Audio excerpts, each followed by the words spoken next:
Hi, Anaquest here. This is my recap for the anime Yozakura family. If you dig my recaps, don't forget to subscribe and smash that notification bell. The story kicks off with this dude named Tai, who just lost his whole family in a messed up accident with a truck. That messed him up big time and made him realize how fragile life is. Now he's all scared, thinking he could lose anyone he cares about at any damn moment. His childhood friend Misumi is feeling the pain too, mourning the loss of his family. But she tells him not to worry because she ain't ever gonna leave him. Some time passes, and we see Tai in his classroom, with his classmates coming up to him, inviting him to hang out, but he keeps shutting them down, and it pisses them off because it ain't the first time he's turned them down. They wonder why he don't want to chill with them. They figure he must be shy or something, so they decide to back off. Little do they know, he's actually happy they reached out. But he just ain't in the mood to talk to people because he's still trying to cope with his family's death. After they leave, Misumi comes up to him and gives him some grub, telling him he needs to eat well. Their classmates are watching them, and we find out they're all jealous because they all got a thing for Misumi. She's starting to worry about Tai because he's becoming antisocial, saying he needs to open up and talk to people. But he reminds her how she turned down their senior Tanaka, thinking he's such a great guy. So Tai's wondering why she rejected him. But she tells him not to stress about her and says he needs to move on and chat with their classmates. She's about to feed him, but the vice principal Hirakawa swoops in and eats it instead. She gets mad, reminding him about his promise to stop snacking, but he explains he just couldn't control himself. She knows he's supposed to be on a business trip, but he says he changed his plans because he missed eating her food. He's digging the color of her hair, but she tells him to bounce back to his office. Then he tells Tai to meet him after class. Tai's wondering if he screwed up somehow, thinking Hirakawa's a total weirdo. After class, Tai heads to Hirakawa's office, wondering why he got summoned. But Hirakawa reveals he's got a whole collection of pictures of Misumi. He admits he's taken countless shots of her, revealing he's been creeping on her from the shadows to protect her from all the dudes trying to get with her. He knows Tanaka asked her out, and we see that Hirakawa tortured the poor guy, warning him to stay the hell away from her. So Tai realizes he's in deep trouble because Hirakawa's straight up insane. The dude even threatens to kill Tai, asking if he's catching feelings for Misumi. Tai is freaking out, fearing for his life, but Hirakawa tells him not to take it personal, saying Misumi is his sister. But out of nowhere, this girl shows up and hits a button, flooding the room with light, giving Tai a chance to escape. He regains consciousness and Misumi welcomes him, saying she's relieved he's alright. But he's all confused because he's surrounded by a bunch of strangers, so he starts freaking out, demanding to know who the hell they are. Misumi tells him to chill and introduces them as her siblings. Turns out the girl who saved his ass is Futaba, and she's got a brother named Shinzo, who's straight up obsessed with guns. Then there's Kengo, who's all about the cats, and Shin, who's a tech whiz. And last but not least, there's Nano, who's into doing experiments, and they got a guard dog named Goliath. Misumi spills that their family is actually a crew of spies, and Tai can't believe it. Wondering if he's getting punked, he grabs one of Shinzo's guns, thinking it's a freaking toy. But when he fires that thing, he realizes it's the real deal. They explain that being a spy is just a regular gig for them, working as freelancers, but they're struggling because the government spies offering their services for a cheaper price. But Shin drops the bomb that their family's got the best reviews on the internet, and Kengo adds that their brother Ishiro is boosting their rep because the ladies can't get enough of him. Tai puts two and two together and figures out Kengo's talking about Hirakawa. Futaba breaks it down that he's a flawed dude, but he's the top spy in the family. Tai is wondering why he's being targeted, so she spills that they got some intel saying someone wants to off Misumi. Futaba spills that Misumi almost died because of Ishiro, and the stress from that made her hair turn white. Ishiro blames himself for what went down, so he's been obsessing over her, doing whatever it takes to keep her safe. He got rid of anyone who got too close, but he made an exception for Tai because they go way back. But after learning about the intel, Ishiro decided it was time to eliminate him. Just then, the alarm goes off, and Ishiro storms into the house, but Misumi's siblings promise to hold it down and protect Tai. Shinzo spills that he sets up traps all over the house, but they all know there's still a major disadvantage because Ishiro's got mad skills. Tai feels like he's bringing trouble to the family, but Futaba tells him not to trip, saying it's always been a family thing. She drops some knowledge on him, saying he should marry Misumi because there's this rule in their family that stops them from killing each other. She explains about this cherry blossom ring that everyone in her family wears, saying when half of it is given to the spouse, the marriage becomes official. So if Misumi hands over that ring, Ishiro can't touch Tai. But Misumi doesn't want to marry him because he's still stuck mourning his family's death. And Futaba respects their decision. Everyone gets ready to throw down with Ishiro, but they realize he's already in the room, claiming he wrecked Shinzo's traps. Futaba tells him to back off, but he ain't having it. So she straight up slams his ass into the ground out of nowhere, and then it's an all-out brawl. But the dude can hold his own and uses his weapon to blast them away. He demands they hand over Tai, threatening to wreck the whole place if they don't comply. But Futaba charges in, trying to close the distance, but she ends up being restrained. Shin tells the others to bounce while she gets ready to throw hands. But Ishiro tells her she ain't no match for him, but she doesn't give a damn and calls in her drones, ordering them to light his ass up. We cut to Tai, all stressed out about the others, but Misumi reminds him they can't kill each other because of the family rule, so they'll be okay. She shows him a hiding spot, telling him to stay put, but she peeps that he's worried, so she reassures him that she ain't going anywhere. Ishiro manages to take out the drones and spots Misumi with Tai, telling her to give him a hug, but she flips the script and straight up attacks him, so he starts using his wires to restrain her. He admits he's impressed and takes off his mask, knowing Kingu was pretending to be Misumi. He knows Misumi's actually disguised as Tai, and we see Tai watching them, knowing she's in deep trouble. She takes off her mask and tells him to back off and leave Tai alone because he ain't trying to harm her. He agrees, but he tells her she can't leave the house, saying it's dangerous outside. He explains his plan to clear out any threats around her, so nobody can mess with her. He's even willing to take a stab for her, showing he's ready to risk his life to keep her safe. She's about to agree to his deal, but then Tai pops up out of nowhere, telling Ishiro to let her go. But Ishiro ain't having it, telling Tai to stay the hell away from their family. Tai realizes Ishiro's just like him, because they are both scared as hell to lose what they hold dear. But Tai ain't down with Ishiro's methods, knowing Misumi's suffering because of him. So Tai straight up proposes, telling her to marry him, saying he'll be fine because she promised to never leave him. So she tosses him a ring, but just as he about to grab it, Ishiro steps in, saying he'll never let Tai marry her. But Tai ain't giving up, and he manages to snatch the ring, thinking about all the times Misumi looked out for him. He doesn't want to see her suffer because of Ishiro. Then the siblings show up and peep Tai rocking the ring, promising to protect Misumi. They start celebrating, thinking he's the bomb diggity, and Futaba tells Ishiro to train Tai, so he can hold it down for Misumi. The next day, we peep Tai waking up, but he spots Ishiro standing over him with a freaking knife. He barely dodges it, and Ishiro praises his reflexes, but Tai thinks Ishiro's still trying to off him. Ishiro explains it's just part of their training, saying spies gotta stay alert even when they sleep. Now it's time for some exercise, and out of nowhere, he grabs Tai with his wires. Meanwhile, Misumi's getting their lunches ready, but she suddenly hears Tai screaming, so she rushes over to check on him, and she finds Akiro helping him stretch. Misumi starts getting mad, so Ishiro decides to call it out.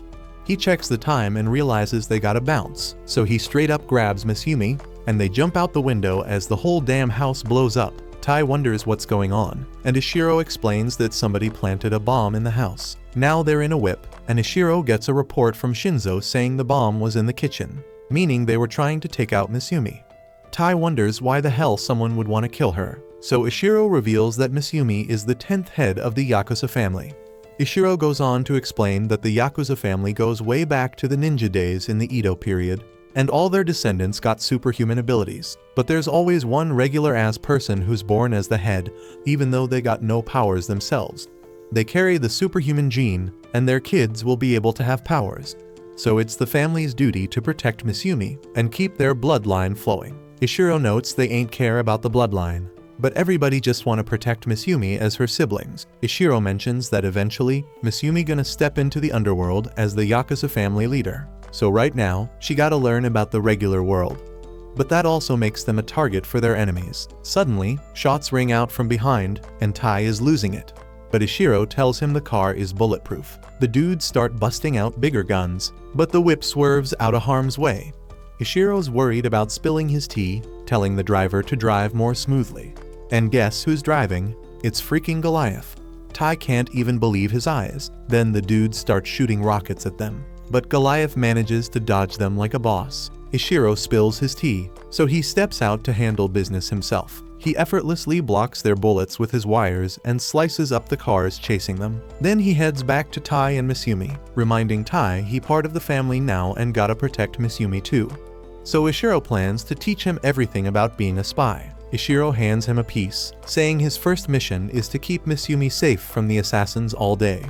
They pull up at school, and Misumi says what's up to her classmates, but we see Tai following after her, scoping out the whole damn room. The girls think he acting hella weird, but the other boys give him props, but when they see his face, they straight up shocked, wondering what the hell happened to him. We cut back to the whip, and Tai's bugging out staring at the gun, but Ishiro's like, "Don't worry, we can clean that shit up if you even take someone out." Misumi tells her bro to quit playing around, and Tai is relieved to hear that, but she mentions the real threats are bombs and poison, so a gun ain't gonna help. Ishiro tells him to watch out for this bomber dude named Tamiya, saying his bombs are top-notch. Ishiro even used his services before, so Tai is wondering why the hell Tamiya would turn on them. But Ikiro explains it's common for folks in that line of work to switch sides easily. Ishiro spills that Tamiya has one weak spot. He's addicted to social media. Dude even posts about how his job is going. Ishiro tells them there are hostages he needs to save, so he won't be rolling with them. But he warns Tai not to let his guard down, saying Tamiya's posted that there gonna be 2 more bombs. Tai gotta protect Misumi no matter what until Ishiro gets back. Tai scans the room, trying to figure out where the bombs could be, and he decides to stick close to Misumi. But then Tamiya drops a post saying the second bomb's in place, and Tai starts freaking the hell out. Next thing you know, he gets smacked by a ball. The other boys check on him, but he spots a figure through the window and bolts towards them. He makes it to the infirmary, but he hesitates at the door, and the nurse shows up behind him, asking if he's good. He quickly comes up with an excuse and bounces, but we see the woman smiling. We cut back to the classroom, where Misumi chatting it up with the girls, while Tai checks his phone and sees Tamiya set up the final bomb. He thinks about how Misumi learned to protect herself, like how she never eats nothing she ain't sure about, and how she always avoids being alone. The boys apologize again for smacking him, and give him some chocolate. He straight up scarfs it down, and the boys can't believe he actually took it, reminding him how nervous he normally gets when they talk to him. Suddenly, Tai starts feeling sick as hell, so they think they should take him to the infirmary. But then they remember the nurse ain't there today, and Tai straight up passes out. He wakes up and finds Misumi there, telling him the infirmary ain't open. Tai starts doubting if he's the right person for her, thinking he doesn't know shit about her even though they've been childhood friends. Despite being in constant danger, she always got his back. He realizes he never even thought about her feelings when he agreed to marry her. But then she straight up bonks him and says she the one who chose him, and she thanks him for marrying her. Tai's stoked to hear that, but then he spots a bomb on the ceiling. That shit blows up, and the boys think it's just one of the science club's experiments. We see Nano and some woman admiring the explosion, and we see that she was actually Kengo. Tai and Misumi survive the blast, and Tai thinks about how the hell Tamiya managed to plant a bomb in a random room. But he remembers how the infirmary was closed, so this was the next best spot for someone to rest. He realizes Misumi being targeted through his movements, and then he finds the third bomb on his own body. He figures out that Tamiya purposely announced his moves so Tai would stay by Misumi's side, making him the bomb that would kill her. With only a few seconds left, the door blocked, so Tai jumps out of the building to get away from Misumi. But out of nowhere, Ishiro catches him and disarms the bomb, giving props to Tai for finishing his mission. Misumi asks what they're gonna do with the bomb, and Ishiro says he's planning to return it to its owner. Nano, Kingo, and Shinzo show up, and Misumi realizes they've been watching the whole time. Kengo says they just wanted to peep Tai on his first mission. Shinzo hands over Tamiya, begging for mercy, but Ishiro straight up tosses him out the window as his bomb goes off, and everyone's admiring the explosion. We see Ishiro looking annoyed as Tai rolls up to their house, but Misumi reminds him that Tai's place got wrecked by the bomb, and now that they are married, he can't refuse, so Ishiro tells Tai to watch his back. The next morning, Tai wakes up from this freaking nightmare where he couldn't save Misumi from this jacked shirtless dude who had her in his grip. The shit was straight up intense, but then he realizes it was all in his head, and he remembers all the crazy shit that actually went down yesterday. and now he's living in the Yakuza house, which is gonna take some getting used to. But damn, he accidentally steps on Goliath's tail and gets himself sentenced to death by 1,000 scratches. And everybody in the house already knows what went down just from the sound of Tai's screams. Later, Misumi's patching Tai up and apologizing for what happened. She had Goliath watching over him so his ass wouldn't get assaulted by Ishiro in his sleep. And Tai knows Ishiro would totally pull some shit like that if given the chance, so he appreciates the lookout. Misumi then picks up Goliath and starts giving him shit for hurting Tai, even though his job was to protect him. But that makes Tai nervous because he knows Goliath goes off when people touch him. Although it seems like Goliath likes Misumi because she's the boss and he'd never attack her, but the same doesn't go for Tai. Later that day, Tai links up with Futaba and begs her to help him get stronger, but she tells him they were already planning to train him bit by bit because he's hella average, but that ain't enough for Tai. The last incident made him realize he's way too unprepared to keep Misumi safe from danger, and he damn near ended up offing himself too. Since Misumi chose him as her man, he wants to be strong for her sake, which is some sentimental shit. But then Futaba grabs his shirt and starts tossing him around the room to make a point. She says she may not look like it, but she has mad martial arts talent. And even with all that talent, it took her 3 years of training before she could go on her first mission. So for Tai, with no talent to speak of, it's gonna take even longer to train. Just having strong emotions ain't gonna cut it. But with that said, she ain't gonna let all his motivation go to waste. So she offers him the chance to try out the Yakuza family's all-out training regime. But she's got one condition before they start. Tai's gotta live in this mansion for a whole damn month. He's surprised that's all she's asking, but she says it's because they wrecked his house. So she wants him to live here as part of his training. And then in a month, the real training begins. Tai's about to think it for, but as soon as he gets up, a trap door opens beneath his feet, and he damn near plummets to his doom. Futaba apologizes for that shit, because she forgot to mention that this whole damn house is filled with traps for spy training. So if Tai can't handle the beginner stuff the house throws at him, then ain't no training happening. Tai came here asking for training, but now he's worried he might end up dead after just one damn day. The next morning, an alarm clock goes off to wake his ass up. And it ain't no damn suggestion, either, because the clock explodes after a few seconds of Tai trying to ignore it. He bolts out into the hall to escape that shit, but he ends up triggering another trap that spits out a damn flamethrower. By the time he sits his ass down for breakfast, he's practically charbroiled.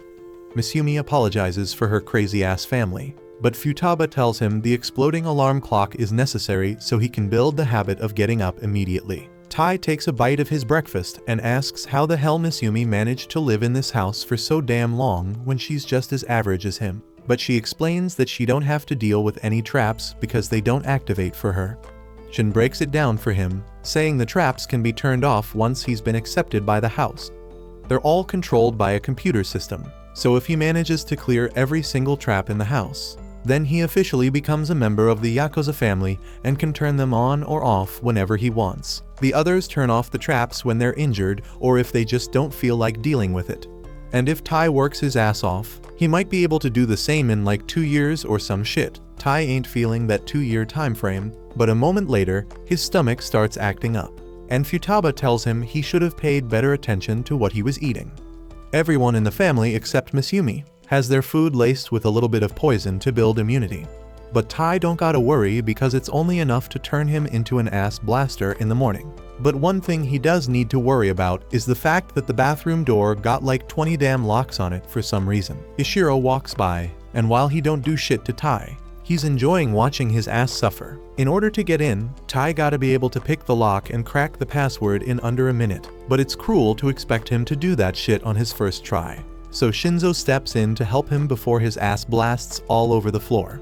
The next day, everybody's damn alarm clocks start blaring again, and they all find their own ways to stop them from freaking exploding, except Tai because he still ain't got the hang of it.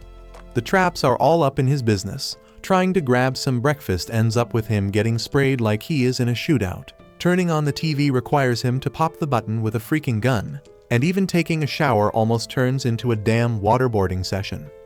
By the time he finally heads to school, he's straight up wiped out. His homies ask if he good, but he is fronting and says he is fine, so they leave him be. When the day finally comes to an end, Our boy is completely exhausted. But after checking up on Misumi, he sees she has been weakening late into the night, so he covers her up with a blanket and decides to put in some extra work too. He steps outside to work on his aim. But damn, he's still shooting like a stormtrooper.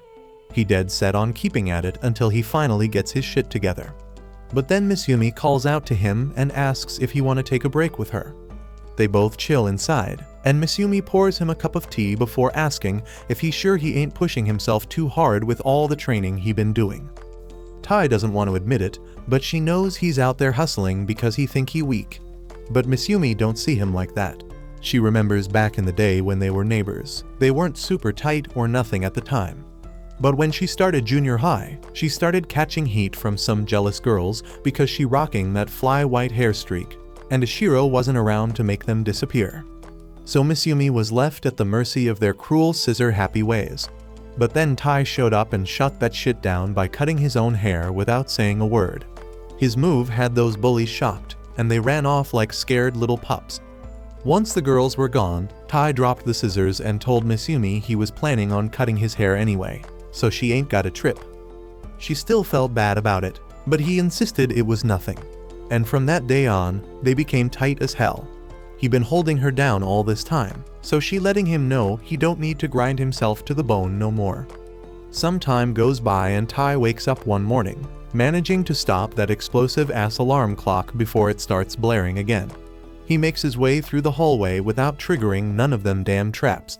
He walks into the living room and greets Shinzo, as he once again tries to turn on the TV with a freaking gun. His aim has improved, and now he can hit that power button, but changing channels still be a bit tricky for him. So Shinzo gives him a couple of tips on reducing the recoil when he fires that gun.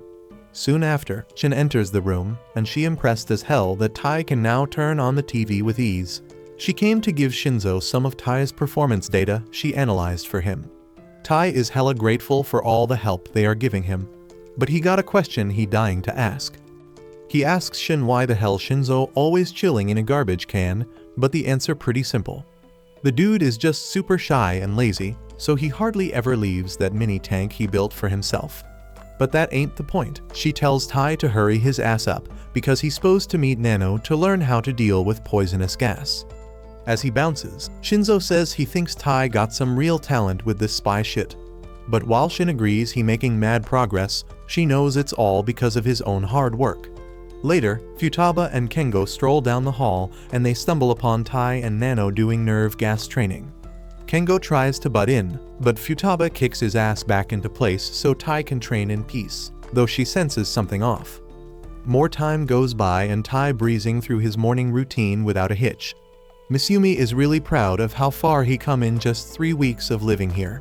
He asks her to pass him the milk, but there's one thing he still ain't adjusted to, those mild poison doses. So once again he forced to race his ass to the toilet. But he also still ain't figured out how to crack the codes on the door. Kengo goes over to help him before he has an accident, but when he gets there, he finds Tai passed out on the floor. Everybody rushes over to check on him and Futaba asks Nano to get some medicine ready for him. Later on, Tai wakes up on Nano's diagnostic table, and lucky for him all he got is a fever from being hella tired. If he rests his ass for the rest of the day, he should be good, or at least he would be good if he ain't have such messed up injuries.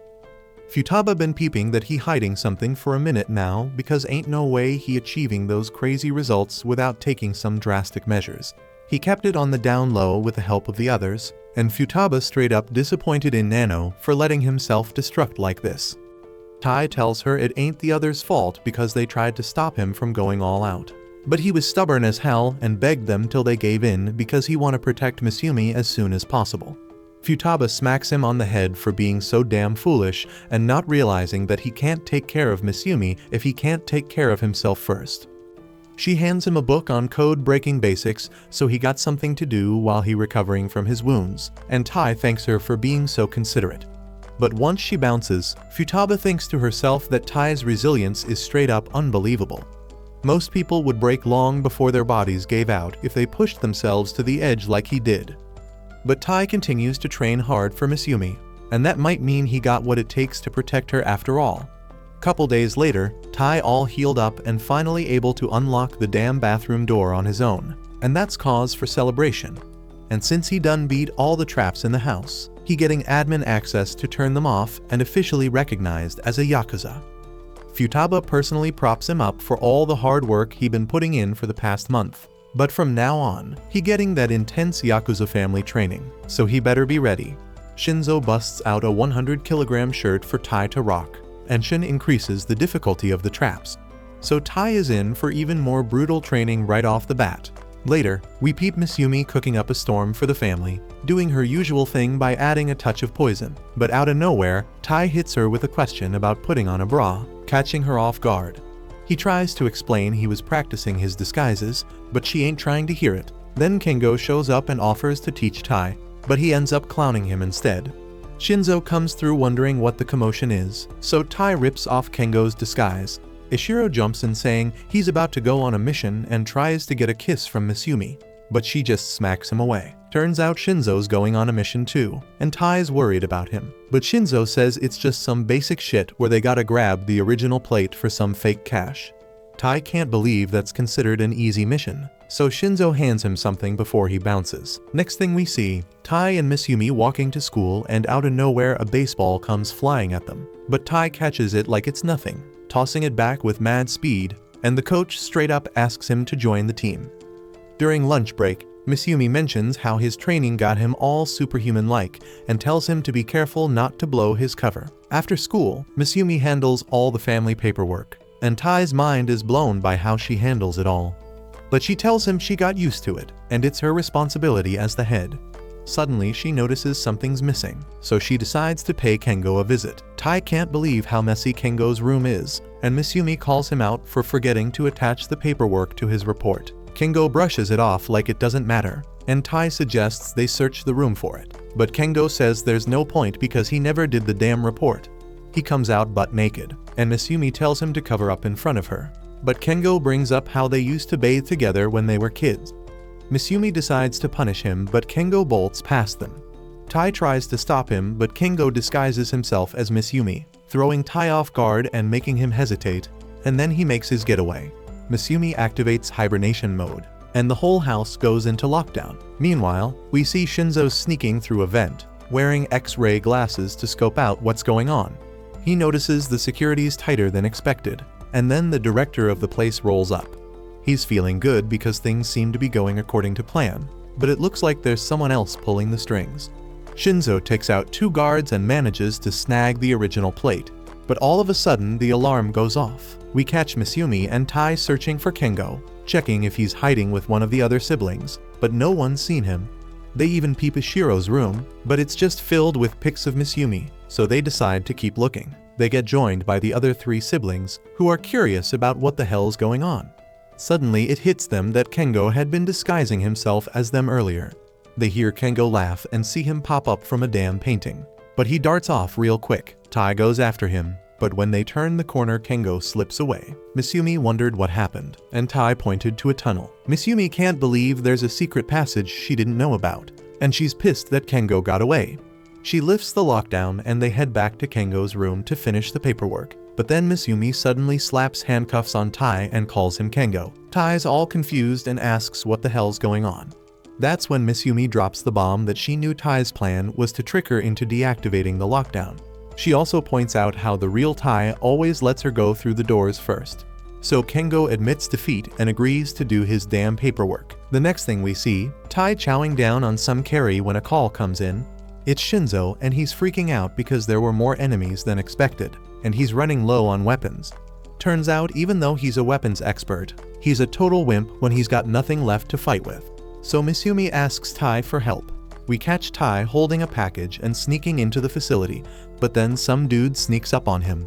He remembers his training with Shinzo, so he pushes back and disables the dude's weapon, taking him out. More people start coming at him, and Tai can tell there are 3 of them. He manages to take out 2, but the third one's about to call for backup. That's when we find out Shinzo gave him a gun, so he decides to use it. The damn thing shoots electricity and fries the radio. Tai makes it to Shinzo, who instantly hugs him and admits he was scared shitless. He cuddles his new gun, and Tai suggests they make a move, but suddenly they're spotted. However, Shinzo snaps back into badass mode and quickly disarms them. They make a run for it, and Shinzo handles the guards like it's nothing. They head towards the exit, but there's a sniper and Tai takes a bullet to the leg. The dude threatens to finish Tai off and tells Shinzo to drop his weapon. Shinzo sees Tai bleeding out and tosses his gun. In a flashback, Misumi tells Tai that he can hand Shinzo anything as a weapon, as long as it makes him feel comfortable. So Tai suddenly throws him a damn fork, and Shinzo uses it to wreck the dude's gun, and he was able to finish him off. They manage to escape, and they both apologize for messing up. Tai is worried because Shinzo's out of bullets, but he knows he's gotta get used to it and get stronger because he's gotta protect the family as their big brother. The next evening, we see Tai on the phone with Misumi, who's asking him out on a date. But then this damn car rolls up and some random dude shows up, so Tai straight up hangs up on her. The dude walks over and introduces himself as Seiji, a cop, and starts grilling Tai with questions. They head to the station, where Seiji pulls out a picture of Tai from his last mission, and Tai starts getting all jittery wondering how the hell Seiji found it. Seiji drops a bombshell and shows Tai videos of him during the recent events, thinking he's the one responsible for all the shit that went down. He straight up calls Tai a criminal and threatens to arrest him. But then Seiji starts thinking Tai's working with some secret organization, so he offers him a deal: snitch on everyone and he'll get a lighter punishment. Tai ain't having none of it and says he don't know shit. Seiji tries to give him some water, but Tai knows that shit's got truth serum mixed in, so he refuses to drink it. Seiji forces it into his mouth, but Tai pulls off a slick move and catches it with a damn balloon, and he continues to play dumb. Out of nowhere, Seiji attacks him, and Tai realizes there are dead bodies in the room. Seiji explains that he just took out a drug dealer, boasting about how he's not afraid to take the law into his own hands. He grabs hold of Tai and threatens to off him, but then he spots a thread and realizes Ishiro's involved. Tai tells Seiji he doesn't know shit. Seiji's about to throw a punch, but Tai dodges it, and the punch ends up smashing through the wall. Meanwhile, Ishiro's listening in and starts making fun of Seiji's pathetic performance. Tai demands an explanation, and Ishiro reveals that Seiji is his buddy, and he's been covering up the family's activities in exchange for their help with his investigations. Ishiro asks if Tai passed the test and explains that Tai didn't rat them out, and he's looking forward to working with him. Seiji mentions he's got a big job for Ishiro, so he realizes it's time for his next mission and decides to head out. The next day, Tai's dead tired because he couldn't get enough sleep, and Misumi's all worried about him. Ishiro walks into the classroom and announces he's going to be the substitute teacher. He starts giving a lecture, and Tai's about to pass out. Then he senses a damn chalk coming at him at lightning speed. He dodges it just in the nick of time. The chalk leaves a frigging hole in the wall, and Ishiro uses Morse code to communicate, telling Tai he needs to learn to control his sleeping patterns. Ishiro starts talking about dolphins and how they don't sleep like the humans do. He says they just deactivate a part of their brain to get some rest. Dude tells Tai he needs to learn that skill, but Tai thinks it's impossible because humans need sleep to survive. Ishiro warns Tai that he's gonna chuck more chalk at him if he catches him sleeping. But then Misumi steps in and tells Ishiro to back off, thinking he's just trying to torture Tai. He's happy that she's talking to him, and she tells Ishiro to quit making Tai's life miserable. But Tai assures her that he can pass Ishiro's test. But Ishiro suddenly whips out a pellet and crushes it, filling the whole room with sleeping gas. Misumi puts on a gas mask and gets pissed off because everyone passes out. Ishiro spots Tai sleeping and starts throwing mad chalk at him, but Tai defends himself like a boss. Misumi's shocked because she sees that Tai can move even when he's sleeping. Ishiro realizes Tai's half awake and starts chucking even more chalk, but Tai dodges them all like a freaking ninja. Ishiro's impressed and keeps throwing chalk till class is over. But that night, we find out Tai can't get back into that half-awake state anymore. Everybody thinks he's creepy because they see him sleepwalking and shit. The next day, Tai's reading some manual on how to date like a freaking spy. He realizes he hasn't been spending enough time with Misumi, and he's scared their relationship might go down the drain. He's about to ask her out when he gets a call from Seiji. Seiji says there's an urgent mission and Tai's gotta go. So Tai heads to an amusement park, and Seiji tells him to nab a dangerous couple who's causing trouble with their guns. But Seiji ain't got no idea what they look like, so he tells Tai to be on the lookout for any shady behavior. But Tai realizes he's sticking out like a sore thumb because he's all alone in a sea of couples. Just then, Misumi rolls up and says she knows what's up and she's gonna help him blend in. She even points out some suspicious peeps nearby. She tells him she can handle herself, so he doesn't need to worry about her. He spots this cute couple having a good time, with the dude complimenting the girl's outfit. So Tai tries to copy him and tells Misumi she can unleash some badass high kicks in her outfit, but she just tells him it's easy to move around in, and he realizes he's struggling to keep her entertained. They spot this sketchy ass couple hopping on a roller coaster, so they decide to tail them. Everybody's having a blast on the ride, but Tai ends up falling asleep because it ain't nothing compared to his hardcore training. After the ride, Misumi and Tai keep an eye on the couple, and they realize they ain't as dangerous as they front. Then they see another couple and think they look like troublemakers, so Tai decides to tail them while they hit up another ride. But out of nowhere they start going at it, making out and shit. Tai figures out they're just a regular couple getting their freak on. Misumi spots another suspicious couple, and Tai decides to peep them while they enjoy some coffee. He hears the dude talking about some special item and reaching for his pocket. Tai starts thinking he's got a gun, but he pulls out a damn ring and asks the woman to marry him. Tai's all frustrated because he ain't getting any leads. We see him holding onto a rose, thinking about making Misumi happy. But then he hears the sweet couple start arguing, and he can't believe this shit's going down because they were all close during the rides. Suddenly, they whip out their guns, and Tai realizes they're his targets. Everybody starts freaking out as they start shooting at each other, so Tai takes cover. He sees his rose getting blasted, and he gets pissed. He busts out his electric bullets and shoots them down. The cops show up and arrest them, and Seiji thanks Tai for his help, saying he did a solid job. But damn, Ishiro finds out about this and looks hella upset because Tai went on a date with Misumi. We see Tai and Misumi chilling on the Ferris wheel, and Misumi mentions how they were able to enjoy all the attractions. Tai wonders why she didn't want to ride the Ferris wheel till after they hit up the other rides. She explains she wants to peep the sunset with him. He hands her the rose, saying it got messed up in the shootout, but he still wants to thank her for all she's done. She accepts it, and they spend the rest of the day together kicking it. Back at the house, we see Shin straight up wiped out as she finally completes her mission. She's about to crash, but out of nowhere this mysterious girl hacks into her system. Shin ain't having it though, and she fights back against the hacker. We see her in the game, chasing after a freaking hedgehog, but the girl disconnects her computer, letting her escape. When she turns her system back on, she realizes the girl stole pictures of Tai. The next morning, Tai and Misumi bump into Shin. They wonder why she looks so beat, and she mentions the hacker and how it's sketchy because they only took pictures of Tai, and that gives Tai a bad feeling. Tai and Misumi head to school, thinking about what the hacker could be after. But out of nowhere, they get stopped by some needles, and we see the mysterious girl. Tai tries to dip, but they can't shake her, so he gets ready to throw down. The girl straight up attacks him, but he manages to push her back. She confesses her love for him, but also drops that she's trying to kill him. Misumi recognizes her as Ayaka, the Manhunter spy. Ayaka ain't feeling that nickname, but Misumi explains she uses her spy skills to track down dudes she's fallen for and stabs them with her needles. Ayaka spills that she fell in love with Tai after watching a video of him on the dark web, but it ended up putting a bounty on his head. Suddenly, she tosses her needles up, and we see there are other peeps coming after Tai because of that bounty.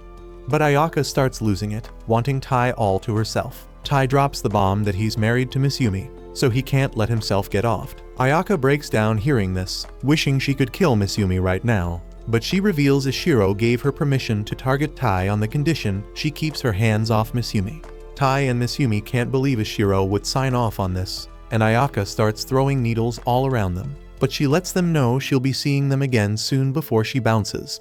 They make it to school, and Ayaka gets introduced as the new transfer student. She ends up sitting next to Tai, and as she's heading to her seat, she trips and throws a needle at him, but he manages to catch it. We see Tai going about his day, trying to dodge Ayaka's assassination attempts. He has lunch with Misumi, and he keeps dodging Ayaka's attacks. Ayaka starts getting desperate, so she uses her needles on everyone else in the class, saying she injected them all with some mind-controlling poison. She orders them to restrain Tai, and they all hold him down, she getting ready to finish him off. But Misumi steps in telling her she has crossed the line. But right then, the bounty hunter from before shows up and starts shooting at Ayaka for payback. Misumi pushes her out the way, and Tai busts out his gun and fires at the dude. He checks on Misumi, and Ayaka wonders why she saved her. Misumi explains she is happy because now there's someone else who sees how amazing Tai is. Ayaka sees her like an angel and falls in love with her. As they head home, Ayaka clinging to Misumi. And now she wants to kill Tai so she can have Misumi all to herself. Tai ain't feeling that, but then he gets a call from Shin. They meet up with her in her room, and Misumi spills that Shin always looking for peeps to play games with. Tai is confused as hell, but Shin starts up the game, saying they gotta defeat the enemies that pop up. They start playing, and Shin says it's time for the boss. Tai shocked it's happening so soon, but they go up against some train monster, Tai button mashing like crazy, and they manage to take down the boss. Right then on the news, they report a runaway train suddenly stopping. Shin reveals she hacks into her target systems and turns it into a game. She gotta beat the game to complete her job. She mentions she can't always do it alone and shows them a helicopter about to crash into a power plant. They get ready for the next game, and they gotta battle a freaking dragon. Shin hands Tai a revival item just in case, and she starts fighting against these Ishiro monsters. Tai struggling against them, but somehow he activates God mode, and Shin flips out yelling at him for using cheats. The dragon getting closer to the target, but Shin pulls off some combo move, dodging the dragon's breath and taking it out. Tai impressed as hell, but the game isn't over as countless dragons suddenly appear, and we see that it's a swarm of drones. Shin thinking it's game over, but Tai gets an idea. He uses the revive item to bring back the dragon, and they start taking out the drones. The helicopter shoots them down, and Shin impressed it's working. But a few drones slip through, till Ayaka shows up out of the blue and takes them out, determined to get some pictures of Misumi. Tai and Shin finish off the rest of the drones, and they finally clear the mission. Shin gives props to Tai for his plan, but she insists on playing more games with him, refusing to let him bounce. A while later we got these two badass spies who just wrapped up one crazy mission, and one of them, who is called Oga, is taking a break and reading the latest issue of Spies Monthly, which has put Tai on the front cover. Oga's mind is blown by all the sick achievements Tai's pulling off. But Sui, his partner, ain't giving two shits because it ain't their mission-related stuff. Meanwhile, back at the Yakuza mansion, Tai's chilling when he gets a call from Nano, who's looking for a ride home. Tai's in the middle of his workout warm-up, but he agrees to help him out and asks where he's now. And Nano spills that he is in a freaking evil lab. Tai needs a bit more info, so Nano breaks it down. This lab's been cooking up some serious bioweapons, like toxic gas. Nano's mission was to infiltrate that joint and shut it down, and he freaking aced it. But now he's holding this bomb called sodium, loaded with germs. If that shit goes off, it's gonna wipe out everything within a 10 kilometers radius. No doubt taking that shit outside is hella risky, so Nano just decides to eat it instead. Tai is a bit freaked out because Nano just swallowed a freaking bioweapon, but he explains that his body is damn good at detoxifying things, so it won't be able to kill him, but it's gonna take him about 3 hours to neutralize the toxic gas in his system. And as a side effect, he's gonna be knocked the hell out. Lucky for Nano, he already knocked out everyone in the lab, so there's no immediate danger. But he wants Tai to come scoop him up before those other lab peeps catch on and start hunting his ass down. Tai gets the deal and suits up, ready to roll to the lab. But when he gets there, something feels off, like real sketchy vibes.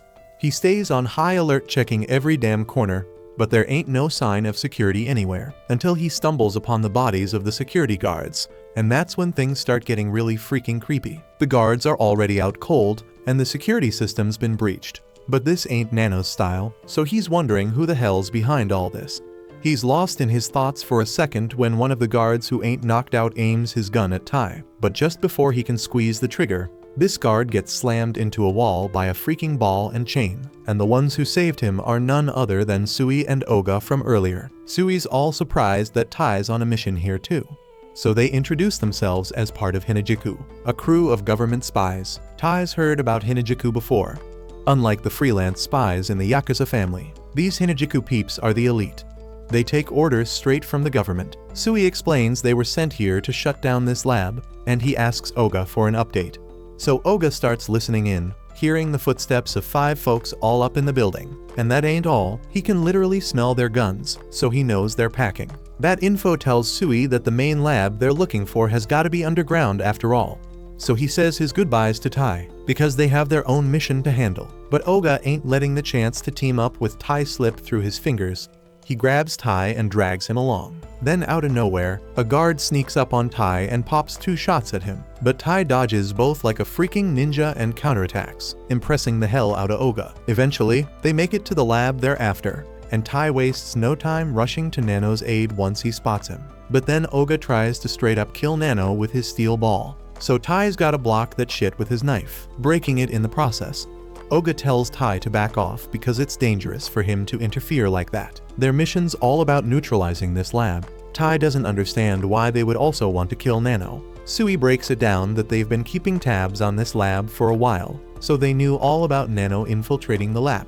And since Tai knew Nano's location, it was a cakewalk for them to find this place. But now that Nano's swallowed that bioweapon, he's become a major threat to national security. So they gotta eliminate him to complete their mission. Sui straight up tells Tai to step aside so he can off Nano. But there's no way in hell Tai's gonna just chill and watch his brother-in-law bite the dust. So Tai gets up in his face and declares that if Oga and Sui want to take out Nano, they gotta go through him first. He's ready to blast their asses, and Oga tries to warn him to think twice, but it's too late. Sui's already activated his crazy flash skill shit and darts past Tai with his sword, slicing up Tai's gun and body in the process. He could have easily offed Nano by now, but he's trying to prove a point about how Tai's emotions are straight up weakness. He trusted these spies he never met before, and was so laid back that he hesitated to shoot them first. Oga's bitching about how Sui always acts like this, so he was about to try and stop him. But then he remembers Sui's way too damn powerful for him to handle, so he backs off. Sui walks over to Nano, promising to make his death as painless as possible.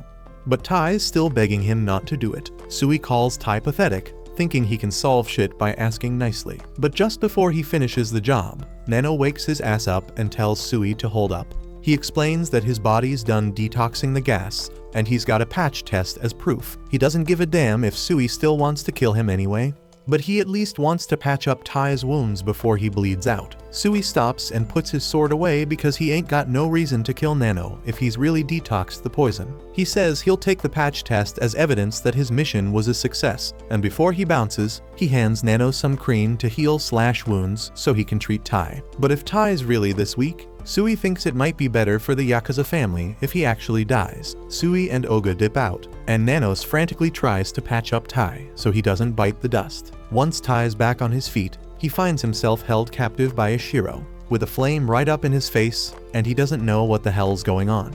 Ishiro shows Tai that he made it to the front page of Spy magazine again, but this time it's all about how Tai got his ass handed to him by the Hinajuku spies, they even calling it the downfall of the Yakuza family. Ishiro's mad as hell about that shit, and he's gonna straight up hunt down the journalist who wrote that article later. But for now, he's putting all the blame on Tai for the Yakuza family catching all that bad press, even though a big chunk of it's because of Ishiro's own actions. But what makes him the most mad is that Tai almost got Nano killed because he's weak as hell. If Ishiro had his way, he'd rather have Sui take out Tai. But then Nano and Misumi roll up and shut down Ishiro's bullying real quick. Misumi goes to free Tai from his restraints, but when Tai can finally speak, he says he doesn't blame Ishiro for being mad because it's true that he messed up the Yakuza family name. Nano tries to tell him that Tai's the reason he's still breathing, but Tai doesn't see it that way because he thinks all he did was stall Sui for a few seconds, because he's weak as shit. Then Ishiro steps up and spins Tai around, and tells him he ain't never gonna do nothing significant enough to shake the Yakuza family. But if he really wants to own up to his loss, the only thing he needs to do is get stronger and get revenge on Sui. Elsewhere, we see Sui's chilling on a train and tells this dude to move.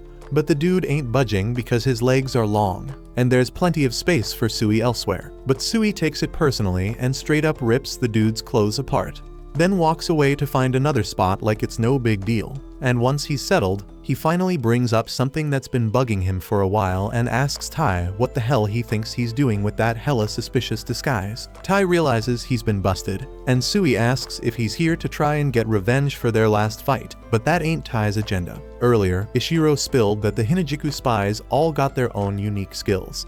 So if Tai wants to take them down in a spy battle, he's gotta snatch every damn piece of info he can about their abilities. That's why Tai tells Sui he's gonna learn everything he lacks as a spy by watching Sui. This is the first time Sui's ever heard someone say they're gonna spy on him. But he ain't got no objections and says Tai can do whatever the hell he wants. But he doesn't believe Tai's gonna be able to keep up with him and his flash skill. Tai was struggling to keep up with Sui and remembers what Ishiro had told him about the Hinajiku moving technique. It's their secret way of walking silently at crazy speeds, helping them with sneaking, tailing, and combat. Sui is one of the squad leaders at Hinajiku, is a master at this shit. So Tai gotta really focus to even notice him. But Tai ain't giving up. He's gotta do whatever it takes to keep track of Sui. But damn, Sui gets really annoying when Tai starts keeping pace with him. So he takes out his sword and shreds all of Tai's clothes, leaving him to get nabbed by the station police. But Tai ain't backing down. So the next day, while Sui and Oga are out on a mission, Tai's trailing them close behind, and Sui gets fed up again and slashes off Tai's clothes once more. Day 3 rolls around, and Sui and Oga are chilling on the side of a building, having their lunch, and Tai's still right behind them. So Sui takes his sword and slices off Tai's clothes yet again. After a whole week goes by, Sui and Oga are on another mission, and Tai's still tailing them. Oga's actually impressed with how much Tai's improved in just a week, but Sui couldn't care less. He moves in to slash off Tai's clothes once more, but this time Tai manages to dodge enough to save his pants from getting sliced. Sui's starting to realize that maybe, just maybe, Tai's actually getting better, but he still goes ahead and cuts off the rest of Tai's clothes. Later that day, Nano walks into the kitchen and finds Ishiro cooking dinner. Nano asks if Ishiro's seen Tai anywhere, and Ishiro says he found him collapsed by the door, probably because he lost to Sui again. But when Nano asks if Ishiro carried him up to his room, Ishiro reveals that he's currently using Tai's body as a damn cutting board.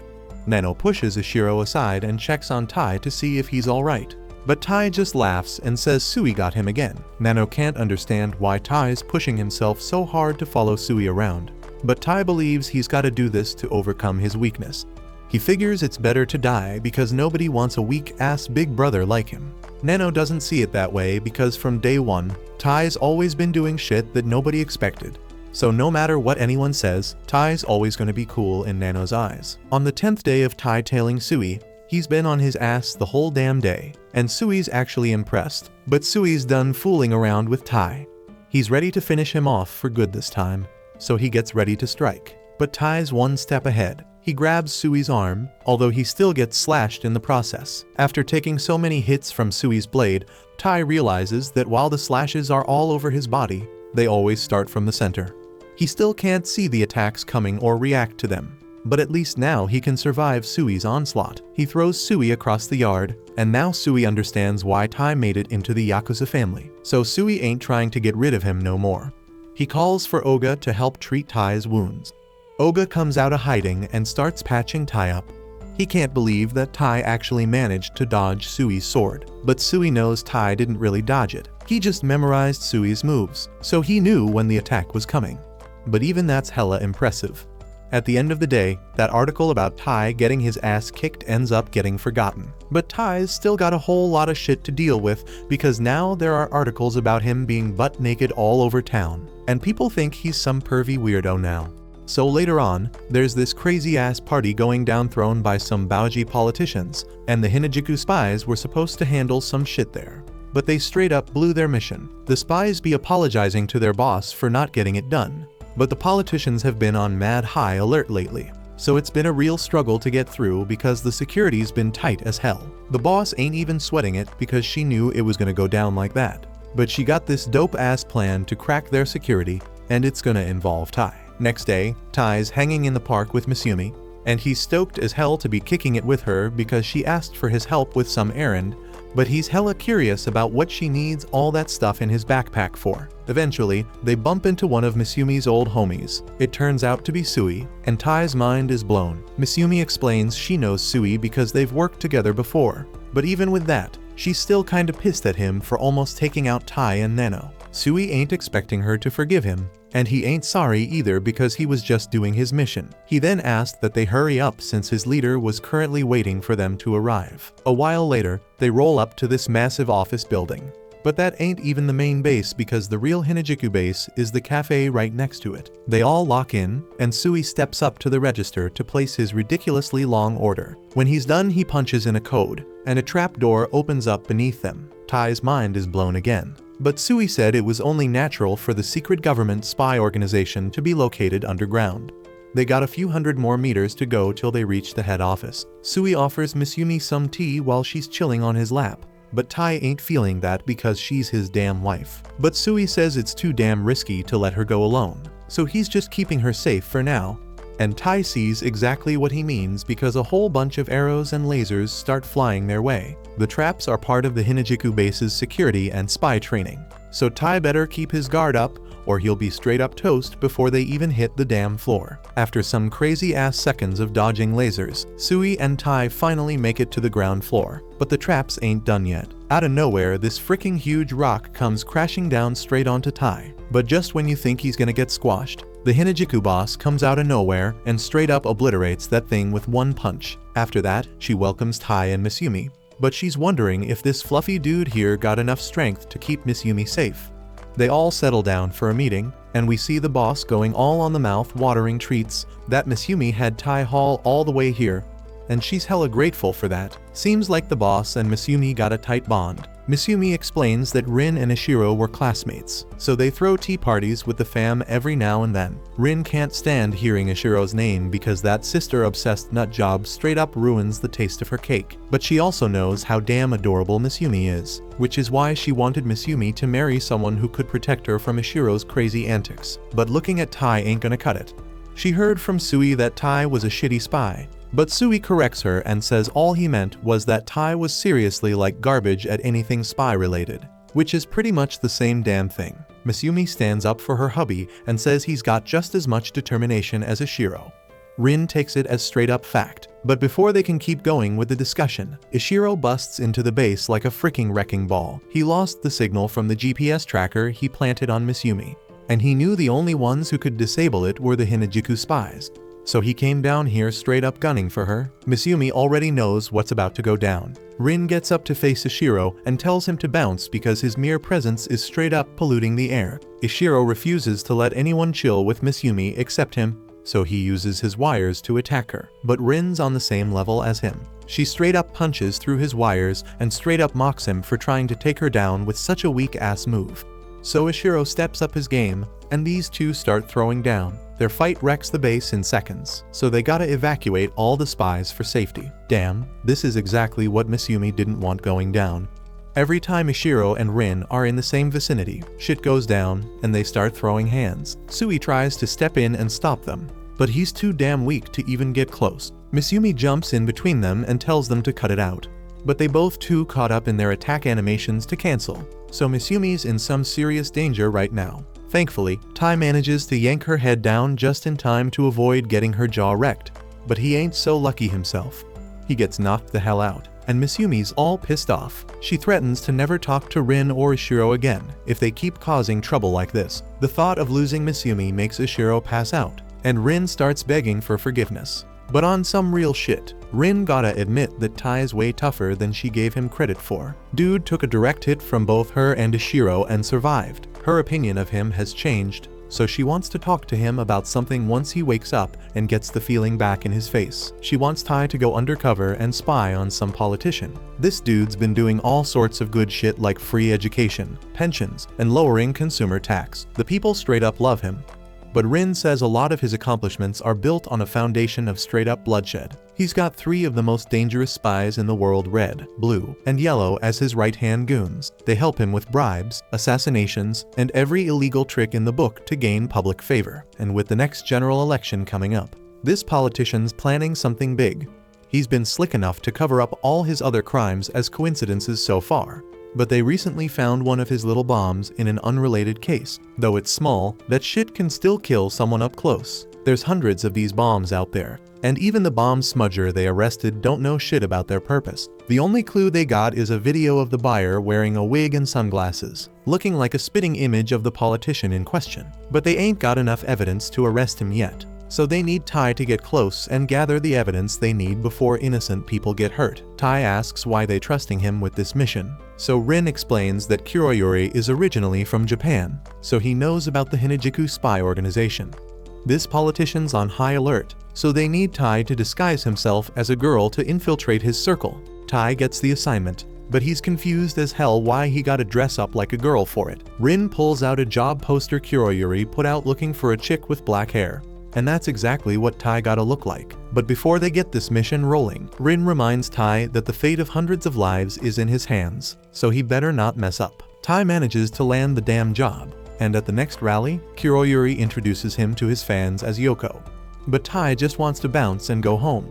Shit goes south when some folks who ain't down with Kuroyuri's policies show up. They claim all the stuff he's done only made the gap between the rich and the poor wider. So a protest breaks out and turns into a damn riot. In the chaos, a speaker's about to crush some dude, but Kuroyuri jumps in front and takes the hit instead. He apologizes if they thought he had some ulterior motives, but he says his intentions are pure as hell. Even if they against him, they still representing the voice of the people. So Kuroyuri's down to peacefully listen to their complaints. Suddenly, the protesters ain't hating on him no more, and everyone starts clapping. They whisk Kuroyuri away in an ambulance for his injuries, and he tells Tai to head back to the office without him.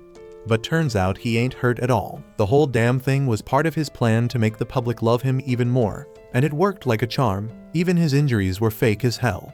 He starts praising his corrupt-ass spies and asks to see his new approval ratings. And no surprise, they are off the damn charts. But while he's celebrating, we see Tai been hiding nearby the whole time. Now he knows for sure that Kuroyuri's as evil as they come, and there's no way he's letting him get away with it. But as much as Tai tries, finding any evidence of their crimes is damn near impossible. Just when Tai's looking through their documents, Kuroyuri and the triplets show up behind him. They ask what the hell he's doing over there. So he pulls some excuse out of his ass about trying to organize shit. Realistically, all he could do was organize because no matter how hard he searched, he couldn't find jack shit related to their crimes. They straight up committed crimes right in front of him, and he couldn't find a damn clue. Even with the bomb threat still looming, Tai is hella confused. He be watching these cats all damn day, and ain't seen them starting no evil laughs or nothing for all the shady shit they pulling. All they do is dance, and damn they straight up trash at it. But hold up, when Tai takes a closer look he peeps the game. The whack moves ain't just because they can't dance for shit.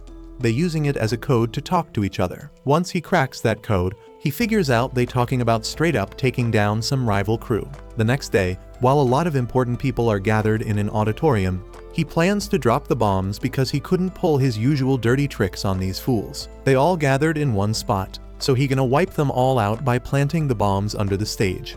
He ain't wasting any time. He hits that button to set them off. But damn, the explosion goes down outside in the freaking fountain. Not where it's supposed to. Tae is relieved that nobody got hurt because he didn't have enough time to disarm the bombs. He just chucked them in the fountain to minimize the damage. He think he done stopped Kuroyuri's plans, but that sneaky mofo already figured out his assistant must be a spy. Ain't no way nobody should know about the bombs. So Kuroyuri pulls his gun on Tai, letting him know he got some backup bombs in case shit like this went south. Then he shoots Tai in the head and sets off the secondary bombs. They blow up like they supposed to, but somehow all the people Kuroyuri wanted dead still kicking. Turns out, Tai done coated them all in some anti-shock foam before they could get hurt. That was all Tai's doing. Dude managed to stay alive because he swapped out Kuroyuri's bullets with fake ones, but he still outnumbered 4-1. So Kuroyuri think he got this in the bag as long as he got his triplets with him. But Tai wasn't alone from the beginning. Sui comes through dashing past everyone and slicing their guns to shreds. Once it's clear they are about to take a loss, the triplets dip on Kuroyuri before he even knows what's going down. Dude's pissed because he paid them mad cash to have his back. He's still trying to put up a fight, but as a regular scumbag, he don't stand a chance against Sui. Now that everything's handled, Hinajiku shows up to handle the crime scene. Sui asks Tai to escort Kuroyuri to the Hinajiku headquarters so they can hand him off to Rin. Tai still ain't feeling being around Kuroyuri because dude hella weird. But then this fool starts talking about how impressed he is that Tai overcame the trauma of losing his family in that accident and proved himself as part of the Yakuza family. But it's messed up because he still thinks that shit was an accident. That gets Tai's attention. Kuroyuri goes on to say he knows all about how Tai's whole family crashed their car off a damn cliff, and Tai was the only one who made it out alive. Some might call it a miracle, but sometimes miracles ain't nothing but man's work. All this got Tai hella curious, so he points his gun at Kuroyuri's head and tells him to start talking. He wanna hear every damn thing Kuroyuri knows about what went down with his family. Kuroyuri doesn't feel threatened by the gun, so he ain't gotta answer none of Tai's questions. But as someone deep in the spy game, he can straight up tell Tai that there's a whole bunch of hidden truths in this messed up world. Right then, Tai gets a call from Sui, and it's an emergency. The deputy prime minister got snatched up, and they're live streaming the whole thing from some sketchy location. They grabbed him during the chaos of the explosion and swapped him with some decoys so nobody would notice. Seems like he was the prime target all along. Sui wants Tai to grill Kuroyuri and get the lowdown on what he knows. Turns out, Kuroyuri's already hip to the kidnapping and was even planning to roll up to the abduction site. Dude breaks free from his restraints, catching Tai off guard. Then out of nowhere he drops one of his earrings, causing a massive explosion right in the middle of the damn road. Back at the house, Nanos mixing up some chemicals when he messes up a little. An explosion goes off and Misumi rushes in to check on him. But no need to stress because there ain't no bad effects except for Nano getting stage 7 cancer. But he says it's an easy fix, no biggie. In a few minutes Nano zaps away the tumors and gets back to mixing. He tells Misumi he's been messing up lately because he's mad worried about Tai getting hurt on his missions. So his mind's all over the place, and that's why he started his latest experiment, just in case Tai comes back all messed up like a mangled corpse. He's got a concoction ready to patch him up. He asks Misumi if she ain't worried about Tai too. And hell yeah, she's worried because he's her man, but she knows sitting around stressing ain't gonna help. So all she can do is whip up a bomb-ass feast to celebrate when he comes back. She might have gone a bit overboard with the cooking, but she knows Tai's gonna dig it when he walks through that door. But now that she thinks about it, the house has been hella quiet lately.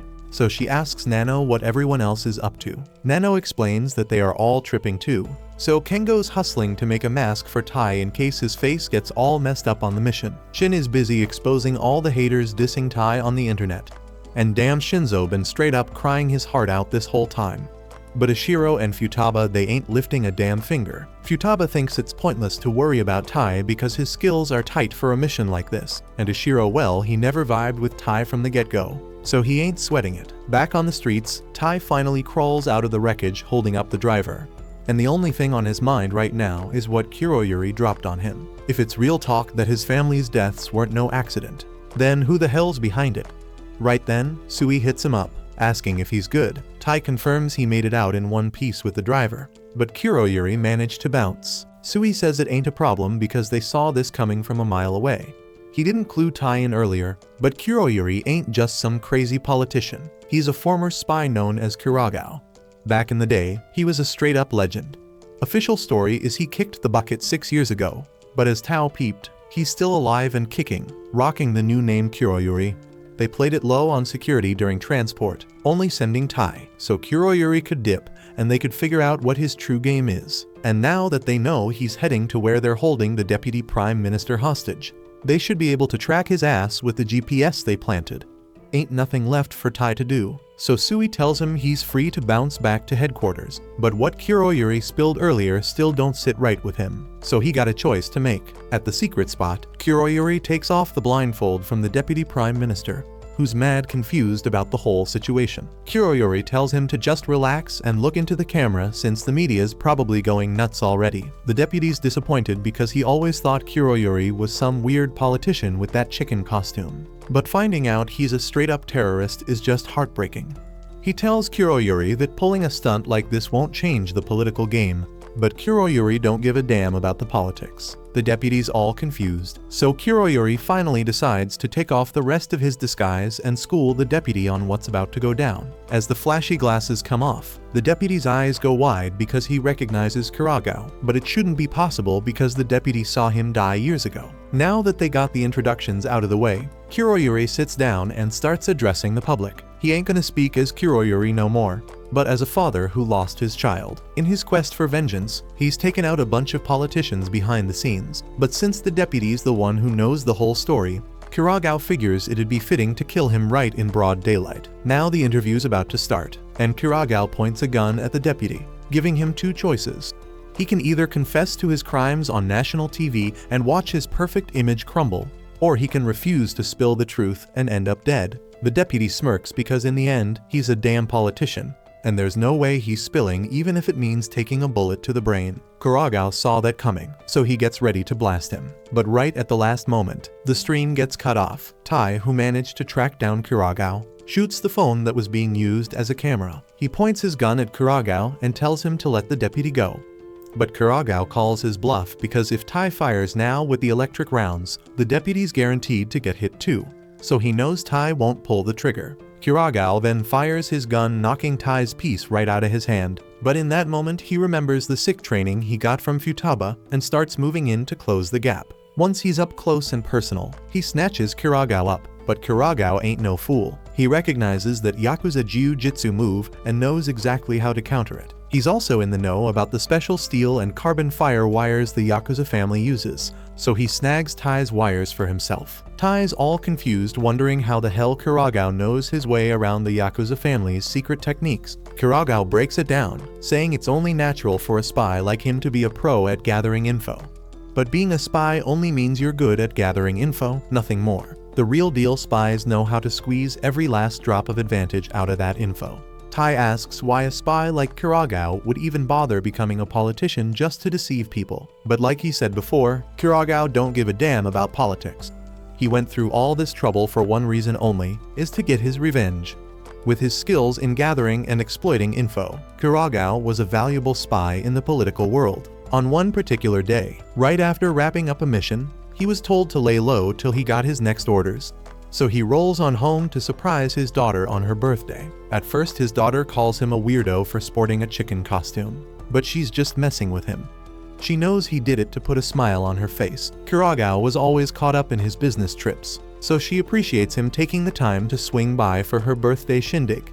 She's super stoked to spend the day with her pops, but she also warns him not to send her a gift before he gets home because it'll spoil the surprise. Problem is, Kuragawa never sent a present, and it hits him like a ton of bricks. It must be a bomb. But it's already too late. The explosion goes off, and while Kuragawa manages to survive, his daughter ain't so lucky. The organization he used to work for got what they wanted from him, so they tried to wipe him off the face of the earth. Kuragawa's been dropping bodies left and right, so he ain't claiming to be no saint. But when they snatched his daughter away, he swore to make every single person involved pay for what they did. That's why he faked his death and reinvented himself as Kuroyuri, all to get close to the other politicians he's aiming to take out. And now Deputy Shirasagi is the last one standing, but his time is running out. Tai tries to step in and stop Kuragawa from squeezing the trigger, but he gets pushed back by the triplets who never truly turned their backs on him. At this point, Kuragawa figures it's crystal clear that Tai ain't got a chance against the four of them. So he tells Tai to back off and let him get his revenge. Tai knows what it's like to have his family taken away from him, so Kuragawa doesn't want to have to put a hurting on him. If Tai agrees to step aside, Kuragawa's willing to spill everything about what happened to his family. Tai gets where Kuragawa's coming from because he's felt that pain too. And if there's some hidden secret about the accident that took his family, Tai wants to know it too. But most importantly, he can't let anyone else die, so he can't let Kuragawa pull that trigger. Just then, Sui shows up, and with one swing of his blade, he slices up the floor, sending himself and the triplets crashing down below. As he falls, he tells Tai he'll handle the triplets down there, so he wants Tai to take care of Kuragawa and make damn sure Shirasagi survives. Tai agrees and gets his blade ready to face Kuragawa and charges at him. But Kuragawa catches his hand before he can land a blow, and right away, he knows that blade was crafted by Shinzo because of its unique hollow design. It's made specifically to load poison into the hollow point, so he tests it out by stabbing Tai with it. Judging by Tai's reaction, he figures the poison is some muscle relaxant cooked up by Nano. Tai's now immobilized, so Kuragawa gives him a solid punch, sending him flying across the floor. Tai is left there bleeding out and lying on the ground, while Kuragawa mocks him for being so damn naive to say he don't want nobody to die. Because no matter what he does, someone's always gonna end up dead like Kuragawa's daughter or Tai's family. Meanwhile, down on the lower floor, Sui squares up against the triplets. They can see he's got mad skills with that sword, but they still doubt he can handle all of them at once. Red's a pro at arson and terror. Blue can slash through anything with the high-pressure water beams, and yellow can straight up fry brains with electricity and mess with computer data. When these three team up, they become straight up unstoppable. Sui calls them out for being arrogant and spilling all their techniques before the fight even starts. But since they spilled their techniques, he figures it's only fair that he spills his own. so he lets them know that the Hinajiku technique's foundation is called walking on flowers. It's all about moving light and absorbent, silence and resistance be damned. It lets you move quick as hell and almost undetectable. It's a basic technique anyone can learn, but it can also be applied to sword skills. He's confident he can handle all three of them at once. The triplets get ready and combine their techniques into one massive attack aimed right at Sui. As that huge ball comes flying at him, Sui readies his sword to counter and pulls off a perfect parry, taking down all three twins at once. With his job done, he's itching to get back to Tai as soon as possible because he knows Tai ain't gonna last long against Kuragao. But then he feels a straight-up terrifying presence creeping up behind him. He turns around and swings his sword, but there's nothing there. Now he's left wondering what the hell just went down. Back with Tai, Kuragao asks him if he gets the gut-wrenching despair that comes with losing your family. Tai knows that pain all too well, but he also knows that through all his suffering, he had someone there to lean on. He's got a new family now, so he's ready to move on. He straight up charges at Kuragao, and in his mind, Kuragao's thinking how useless Tai's efforts are because he's already memorized every damn Yakuza family technique Tai could pull off. But he ain't ready for what goes down next. As Tai's running at him, he busts out the Hinajiku walking technique, and with that shit, he straight up disappears from Kuragao's sight, reappearing right behind him instead. Before this mission started, Ishiro had told Tai that a pro would have done their homework on him, so none of the techniques Tai learned would work on them. But sometimes, being too damn knowledgeable can mess up your adaptability. So even if it ain't a perfect copy, the walking technique throws Kuragao off his game. Even though he knows every move Tai's gonna make and how he's gonna make them, he ain't got enough time to come up with countermeasures no more, and that leads to his straight-up defeat. Kuragao admits that Tai beat him fair and square, and he ain't got no regrets because he always knew it would end like this for him. He gave up on everything except revenge a long-ass time ago. But Tai chose to keep fighting through all the tough shit. Out of respect for his resilience, Kuragao hands him a note with info about the person who killed Tai's family. But right after that, Kuragao gets blasted in the throat. He dies shortly after, and Tai can't believe what the hell just went down. But when Sui comes back, he says Kuragao must have been assassinated to keep him quiet about some big-ass secret. Tai feels deep regret because in the end, he couldn't keep everyone alive.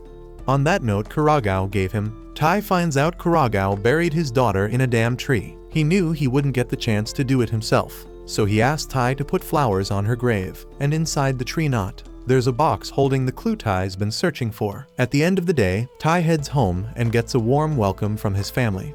So even with all the messed up shit that went down, he can at least crack a smile knowing he's got such awesome people around him. A couple days later, Rin calls both Tai and Misumi to her HQ, and they all chill together as Rin gives props to Tai for completing his mission like a boss. She tells him today they celebrating by having some hot pot. They all gather around the table, and Rin piles a ridiculous amount of rice in Tai's bowl, claiming she's gonna make everything ready for the hot pot. Tai asks Sui what the hell she talking about, and Sui says that every damn time Rin arranges a hot pot, she goes all out, captures and hunts all the animals herself, then brings them here to feast. She walks over to this massive pile of dead-ass monsters, bigger than her, and she's thinking about which meat to use first. Sui steps up and offers to chop it up for her, so Rin gives him the green light. He walks up all calm, pulls out his sword, and with one slick-ass slash, he cuts up every single animal, making them perfect for the hot pot. The whole room smells freaking incredible, so Tai grabs a bowl and starts scooping out some soup, meat, and veggies, and he hands it over to Misumi like a freaking gentleman. Misumi's loving it and thanks him from the bottom of her heart as she takes the bowl, but before she can even take a bite, Ishiro shoves a bunch of veggies in Tai's mouth, choking the poor dude out as he lays on the ground, telling him never to try and portion food for his sister again, that honors for him and him alone. Ishiro quickly gets his own bowl of food and tells Misumi that he only put in her favorite stuff. But then Rin puts this sister-loving freak in his place by pushing his head right into the bowl, telling him to back off and stop acting like a jealous pain in the ass. Ishiro gets all pissed off, and it's game on food fight time. They start throwing food at each other like crazy while everyone else scrambles to get the hell out of the way. Oga's straight up starving and can't watch all this food go to waste, so he tries to scoop up a bowl before it spills everywhere, but he catches a fish cake to the face and gets knocked out in Tai's arms. While that's going down, Sui's keeping it cool, dodging all the veggies flying around and snatching up all the meat pieces like a boss. He tells Tai that dodging stuff that ain't even aimed at them is hella easy. He grabs a couple of bowls and uses his special walking technique to load them up with grub, then hands them over to Misumi. She gives one to Tai, impressed as hell, and keeps the other for herself. Sui warns Tai to be careful with the walking technique because it takes a toll on their bones and can permanently damage them. Before Tai can even react, a hot piece of meat smacks him in the face, and he starts screaming. Meanwhile, Sui's just casually picking and choosing what he wants to eat, snatching it right out of the air. After a while, they all chow down and fill their bellies. Oga and Rin pass out on the floor, and Sui gets to work cleaning up. Meanwhile, Tai's sitting behind a shelf, staring at this little cube, wondering if he'll actually find the truth about his family's death inside, like Kuragao claimed. Out of nowhere, Misumi surprises him and plops down next to him, asking if the cube has info about his family, and he says it does. So she asks why he looks so stressed, and he tells her that even though he immediately sprung into action to protect the Prime Minister from Kuragao, there was a moment where he thought that if he found the person who killed his family, he might want to do the same and make it his life's mission to take them out. That would make him just like Kuragao. So by what right can he judge him? He's scared that uncovering this secret might change who he is. But without saying a word, Misumi plants a kiss on his cheek, totally catching him off guard. He looks at her all surprised and asks what that was for. She smiles and says she just wanted to give him a little comfort. Then they realize the cube actually opened up, and a marble falls out of it. Tai grabs the marble, wondering what the hell it is. Then Ishiro rolls up and straight up claims that marble is some special device packed with optical info. But when Tai checks him out, he realizes Ishiro must have caught Misumi smooching him, because blood's straight up gushing from Ishiro's eyes like a damn fountain. Dude's about to turn Tai into vapor, but thank the stars Ren swoops in, grabs him from behind, and tells Tai to haul ass. Later that day, both Tai and Misumi bounce back to their home, and Tai's feeling dead tired, his body weighing him down like a ton of bricks. Suddenly, he realizes someone's literally sitting on his head, and it's none other than the assassin Ayaka. She's standing there in her maid outfit as Tai asks what the hell she's doing there. Ayaka claims Misumi asked her to crash here, and Misumi's all for it, saying she's gonna be their live-in maid, taking care of all the day-to-day stuff. Ayaka starts busting moves around Tai, claiming she knows every damn thing that went down and even knows about the optical drive he scored. Tai asks how the hell she knows that, but she claims she's a spy and knows everything before grabbing it from his pocket. Tai tries to snatch it back, but Chen walks in, her eyes all sleepy, and takes the marble from Ayaka's hand.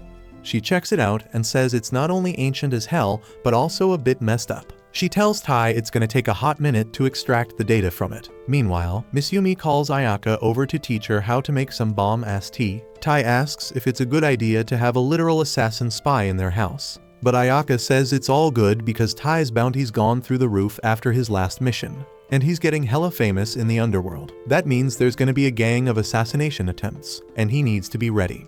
So to keep him sharp, Ayaka's gonna try to off him every single day while he dodges her attacks. She starts chucking forks at him left and right, while Tai contemplates what kind of life he's about to lead from now on. Later that night, he's so damn exhausted from the training that he can't even move. Dude just plops down on the table, and Misumi offers to brew him some tea. He appreciates the offer, but says he needs to hit the shower first. He heads to the bathroom for a refreshing rinse, but then Ayaka pops out of nowhere, scaring him and starts snapping pictures of him, saying spies gotta stay alert even when they are vulnerable. She keeps clicking away and then grabs a bottle, squirting some acidic stuff that straight up burns the walls. Tai's dodging and trying to get out of there, when all of a sudden, the house defense system kicks in, zapping the hell out of Ayaka in the bathtub. Nobody saw that coming. She warns Tai to stay back because it'll shock him too. Tai's trying to figure out how to save her, and then he breaks the wall and finds the main power outlet. Without even thinking twice, he jumps in the tub, grabs Ayaka, and grabs the power supply with his other arm. Ayaka's telling him to leave her be, but he keeps trying, managing to short the power supply and causing a freaking explosion. After it's all said and done, he's standing on top of Ayaka on the ground. Unfortunately, Ishiro walks in and catches him in this wild-ass situation. Dude grabs some ancient torture device because according to him, no man should even look at another woman if he's married to Misumi. Tai's like, screw this, and bolts while Ishiro and Ayaka chase him butt naked through the whole damn house. A couple days go by, and Tai's back on his regular missions. One day he forgets his phone, but when Misumi tries to hand it to him, she sees some person named Kaoru calling him. Dude yanks the phone out of her hand, saying it's nobody important, and straight up hangs up before heading outside. Miss Yumi's all confused about what's going on, and then Ayaka pops up behind her, scaring the crap out of her. Ayaka's crying and claiming that these are signs of cheating. Tai's leaving early, coming back late, sometimes turning off his location so nobody can track him, getting calls from unknowns, and straight up dodging her when she tries to follow him. She's all convinced he's cheating, but Miss Yumi's got faith in him and tells Ayaka not to worry about it. The next day, Miss Yumi takes Goliath out for a stroll with Tai and tells him how stoked she is to chill and spend some quality time together since he's been crazy busy lately. Tai smiles and starts asking about Goliath's breed. Miss Yumi says this ain't an average dog. Goliath's been rolling with the Yakuza family for centuries, and he used to be her great-great-grandmother's guard dog. She claims he's a special mix of a mystical wolf and a regular dog, which explains why he can shape-shift. Right then, Goliath straight up changes shape in front of Tai's eyes, turning into a more wolf-like form and growing in size. Miss Yumi hops on his back, saying he's mad strong, and asks if Tai wants to ride too. But Goliath ain't having it and flicks Tai away with his tail. So Miss Yumi ends up putting him in charge of the leash instead. As soon as he takes it, Goliath starts moving like a freaking rocket, running at insane speeds and even plowing through water. By the time they're done, Tai's soaked, lying flat on his ass in a park.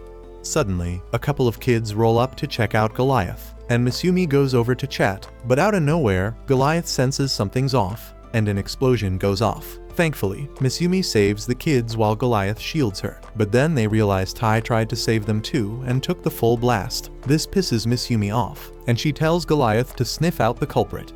Goliath's on it, and he sniffs the detonator and maps out a route through the city to find where it came from. Turns out it's some loser making lame-ass jokes from his mom's basement, trying to off Miss Yumi.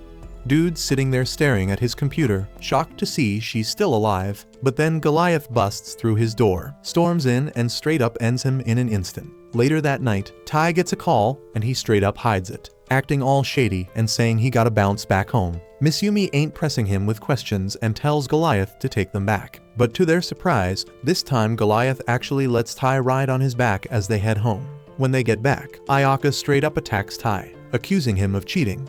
And then Ishiro jumps in to torture his ass too. But before they can do any damage, two people walk in, claiming they're government spies and say there's been a big misunderstanding. Turns out the old man's name is Kaoru. Kaoru pulls out these special dark sweet tea leaves that Tai was trying to get. He explains that Tai was just trying to score Ishiro's favorite tea leaves, which are hella hard to find. Tai went on all sorts of missions to get the ingredients, but he wanted to keep it on the down low. Ishiro can't believe that Tai, the dude he's been beefing with so much, would do something like this for him. He's damn near choking himself out of shame. Later that night, they all sit down and enjoy some bomb-ass tea while talking about the future plans for the Yakuza family. A few days later, Futaba is putting Tai through some crazy reflex training. She busts out a freaking Gatling gun shooting baseballs at him, and the poor dude can barely dodge them all while trying to run like hell. After that grueling session, he finally heads back home. When he gets there, he finds Miss Yumi checking out an old picture book. The picture shows everyone looking hella young, and Miss Yumi, all proud, shows it to Futaba and Tai. Tai asks about the occasion they took that picture, and Miss Yumi tells him it was to celebrate Nano passing his spy license exam. Futaba confirms, saying it's their family tradition to take a family photo when someone gets their license. Now Tai's curious about this whole spy license thing, and the girls all look at him like he's lost his mind. So Futaba takes a sip of tea and explains to him that a spy license is like a membership card from the Spy Association. That association was formed way back in the 20th century by a crew of spies looking out for each other. They hold exams every year, and those who pass get the spy license. Futaba shows off her golden license, the highest rank you can get. She tells Tai that once you got that license, you can get intel and job references from the association, plus other perks. Everybody starts at the bronze rank, but by passing advancement exams, you can level up. As you level up, the missions you get become tougher, but the rewards also get better. Tai is thinking he want to take the license exam too, and Futaba says he should go for it. Just then, Ishiro shows up, and he overhears the conversation. He tells Tai it's all good that he's eager to join the exam, but he also reminds him that everyone in the family passed it on the first try. He warns Tai that if he doesn't pass that shit on the first go, things gonna get really bad, so he starts chasing after him, putting the pressure on. But then they hear Ayaka screaming her lungs out, and they find her crying and apologizing to Shin in her room. Everybody's asking what the hell happened, and Shin says it ain't no big deal. Ayaka was messing with some cables while she was working on a program, and it caused a glitch. Suddenly, the giant screen in front of her turns on, and a freaky-ass horror scene from a movie starts playing out. Tai straight up freaks the hell out when he sees that horror scene popping up on the screen. Dude wondering what kind of glitch could lead to this messed up shit. But hold up, just a second later, Misumi and Shin figure out what's going on. Futaba scared as hell, done froze up like a statue, and her siblings just sighed as they help her out. She all shivery and wrapped up in a blanket, and Misumi spills that she's super scared of ghosts because her powers don't work on them. Shin starts talking about how Futaba once wrecked a haunted house back in the day. Misumi pats her sister's head, saying she gonna get back to normal after some rest, so they gotta keep an eye on her till then. But damn, that's easier said than done, because Futaba scared of every little sound, climbing on Misumi's damn head while the wind was rattling the windows. Shin takes the opportunity to mention the supposed paranormal shit going on in the house lately because Goliath acting all weird, and that just freaks out Futaba even more. So Misumi gotta step in before Futaba pulls all of her damn hair out. After that, Futaba turns into a clingy-ass baby, clinging to Misumi all the damn time and needing her siblings around. She even asked Shin to come with her to the freaking bathroom. As they are about to play some horror program on TV, Shinzo busts a move and shoots the remote to change that shit. Kingo trying to pull pranks on Futaba, but everybody shutting him down real quick. After taking care of Futaba the whole damn day, Misumi gets in bed with her and makes Tai stand guard so they can get some peaceful sleep. Futaba still shivering, so Misumi decides to read her favorite bedtime story. This story is a modern twist on some famous Japanese folk tale. It starts with a hardcore war between demons packing guns and humans, with no end in sight. One day, an old lady finds a baby boy in a river and scoops him up. As soon as Misumi gets to this part, she knocks out cold and Tai gotta take over. He reads the story about the boy growing up to be humanity's last hope, ending up killing his demon best friend in the final battle. Tai is cringing his ass off because of that story. But then Futaba starts clapping for it. She back to normal now and apologized to Tai for showing her weak-ass side to him. Tai tries telling Futaba it ain't no big deal, but she starts talking about how her mom used to read that story to her back in the day. She used to be fearless and shit, but after her mom died, she started fearing that no matter how hard she tried, the things she cared about would get snatched away from her. Futaba says she feels like a failure as the oldest daughter of the Yakuza family because instead of protecting her siblings, she out here needing to be taken care of like this. She opens up about her insecurities and then thanks Tai for listening, and he tells her he knows the terror of losing the people close to him, but he says that fear of losing them is what pushes him to get stronger so he can protect them. Futaba just chuckles at him and tells him to go to his room because it's already too damn late. She thanks him again and wishes him good luck for his license exam. Tai leaves the room with that, and Futaba gently caresses Misumi as she covers her with a blanket. Fast forward to the day of the spy license exam. Tai and the other contestants gotta start off by running with heavy-ass weights tied to their feet. Misumi watching everything from the waiting area, cheering on Tai. And Homeboy surprises everyone and takes first place in the race. Everybody is impressed by the rookie from the Yakuza family, but some folks looking hella salty. Later, Tai munches on some rice balls made by Misumi, who tells him to rest up real good before his next test. That Mohawk dude he smoked in the last race watching them from the corner. The dude plotting to take Tai down right then to claim his reward, and he comes at him with a dagger aimed straight at him. But before he can reach Tai, a strong-ass gust of wind blows his sorry ass away, and another contestant tells him that fighting among the contestants ain't allowed. Mohawk curses out this dude named Hoshi, but then he notices his knife broke, so he hauls ass and runs away. Tai thanks Hoshi, who tells him it ain't nothing because he was just protecting what he loves. Hoshi plucks a grain of rice off his face and eats it while talking some dirty shit to Tai, and Tai wastes no time, putting his gun right to his head and telling Misumi to watch out for this damn pervert. Hoshi straight up tells Tai he doesn't need no damn gun because he already shot him straight through the heart, and that just creeps Tai out even more. But hold up, Misumi seemed to recognize Hoshi. Misumi is all furious, telling this universal flirt to back the hell off her man, but Hoshi says that he is cool being the side piece too. Like what the hell? The dude grabs Tai's face and starts snapping close-up pictures.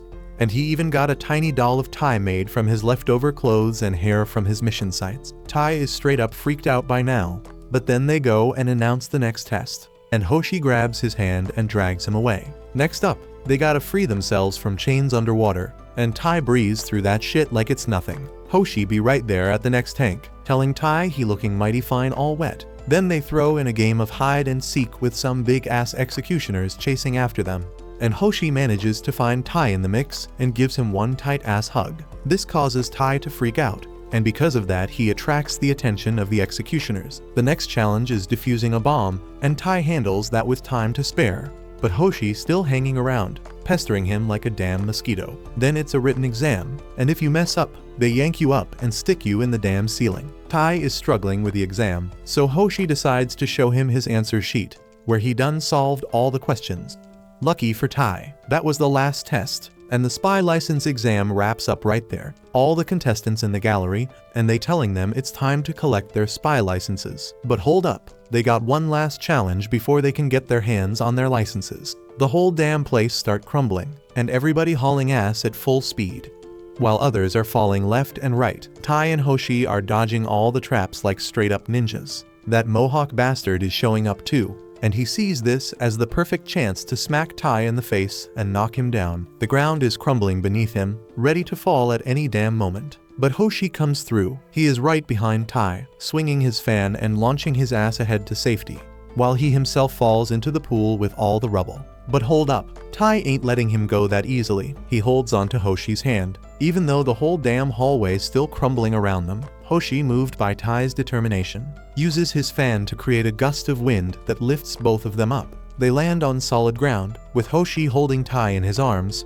and he tells him he passed the test. Tai is all confused, so Hoshi introduces himself as a silver-ranked spy and the one overseeing this exam. He explains that while the tests were all about checking the participants' skills, there was also a proctor assigned to each one to judge their character. And we see this tiny old dude snatching Mohawk's license away and straight up telling him he failed, while Hoshi struts over to the platform and pulls out Tai's license. He announces that Tai got a character worthy of respect and trust, and that's why he passed the test. Tai is hella stoked to get his license, and he thinks Hoshi must have been joking about having a crush on him. But Hoshi straight up denies that shit, saying he really does have the hots for him, but Tai would rather just jump into the pool below. Later that day, they throw a big ass party to celebrate Tai getting his spy license. And then out of nowhere, Ishiro falls from the roof, acting all casual and explaining how he created secret passageways in the walls to spy on Miss Yumi. But damn, the walls got too thin because of that, and he straight up fell down. This leads Futaba to realize something, and she straight up climbs on top of Ishiro, making him drop all sorts of shit from his pockets. She figures out that while he was spying on Miss Yumi, he was also using the hollow walls to freak her out before. Ishiro is trying to explain, but Futaba ain't having none of it, and just starts breaking a bunch of his bones. With that drama out of the way, they take a family photo to celebrate Tai passing his spy license exam, and they put that shit in the family album. Sometime later, Seiji gets the word that the old dude he had locked up straight up escaped. He's pissed because he never saw it coming and didn't realize the old geezer would pull a Houdini on him. Now the old man could be anywhere in the damn world. But homeboy's actually hiding inside Tai's bag. The old man pops out of the bag, somehow squeezing himself in there. He apologizes for sneaking in with Tai, but he explains that the house's facial recognition doesn't work for him no more since he's been gone for so long. Anyway, he introduces himself as Tai's new grandpa, but Tai wasn't really listening and straight up pulls out his gun on the old man. After a whole lot of shots fired, Miss Yumi steps in and clears up the whole damn misunderstanding. Tai apologizes for freaking out earlier, but Miss Yumi ain't blaming him because anyone would flip if a strange old man crawled out of their bag. She reintroduces Tai and tells him that the old man is her grandpa Ban. Ayaka comes over and hands Ban a towel to freshen up. First thing Ban does when he sees Ayaka is start giving her compliments, telling her how fine she look and trying to ask her out. And considering Ayaka's only 16, so it ain't no surprise why he was locked up in the first place. Ban gets his act together and goes over to Tai to give props for his quick reaction time with the gun, so he gets proof of him as Miss Yumi's husband, and is glad he made the trip. Then he straight up offers Tai a fat stack of cash as a wedding gift. Miss Yumi asks if Ban really came all this way just to congratulate them on getting hitched. Ban says hell yeah, because what grandpa wouldn't want to see their grandchild getting married? Actually, he wanted to come earlier, but some stuff held him back. But now that he's here, he wants to take Tai on a grandpa-grandson adventure. So he grabs Tai and starts heading for the door. But before they can bounce, Ishiro's wire snatches up Ban. Damn, Ban's ass is straight up shocked to see Ishiro up in this joint, because the dude was supposed to be overseas on some secret mission or some shit.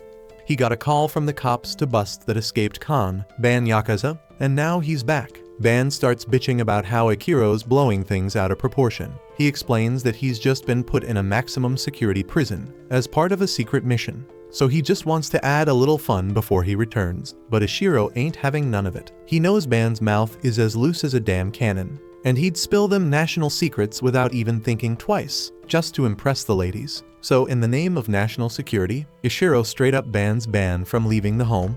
He explains it was cool seeing you again, but your little vacation is over.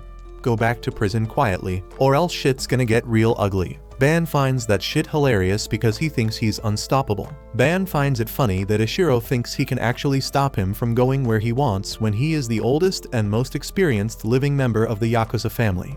He dares Ishiro to try and stop him, and then bam!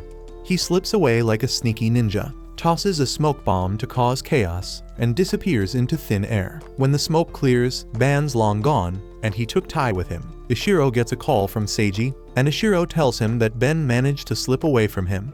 But he did take Tai with him, so he will get their location for him and send it to Seiji. Meanwhile, Goliath rolls up on Misumi with some old-ass photo, and there's some juicy shit going on in it. After that crazy night, Ishiro hits up Tai on the phone and tells him the real deal about Ban. Turns out this dude is a legendary spy with some insane bone-bending skills.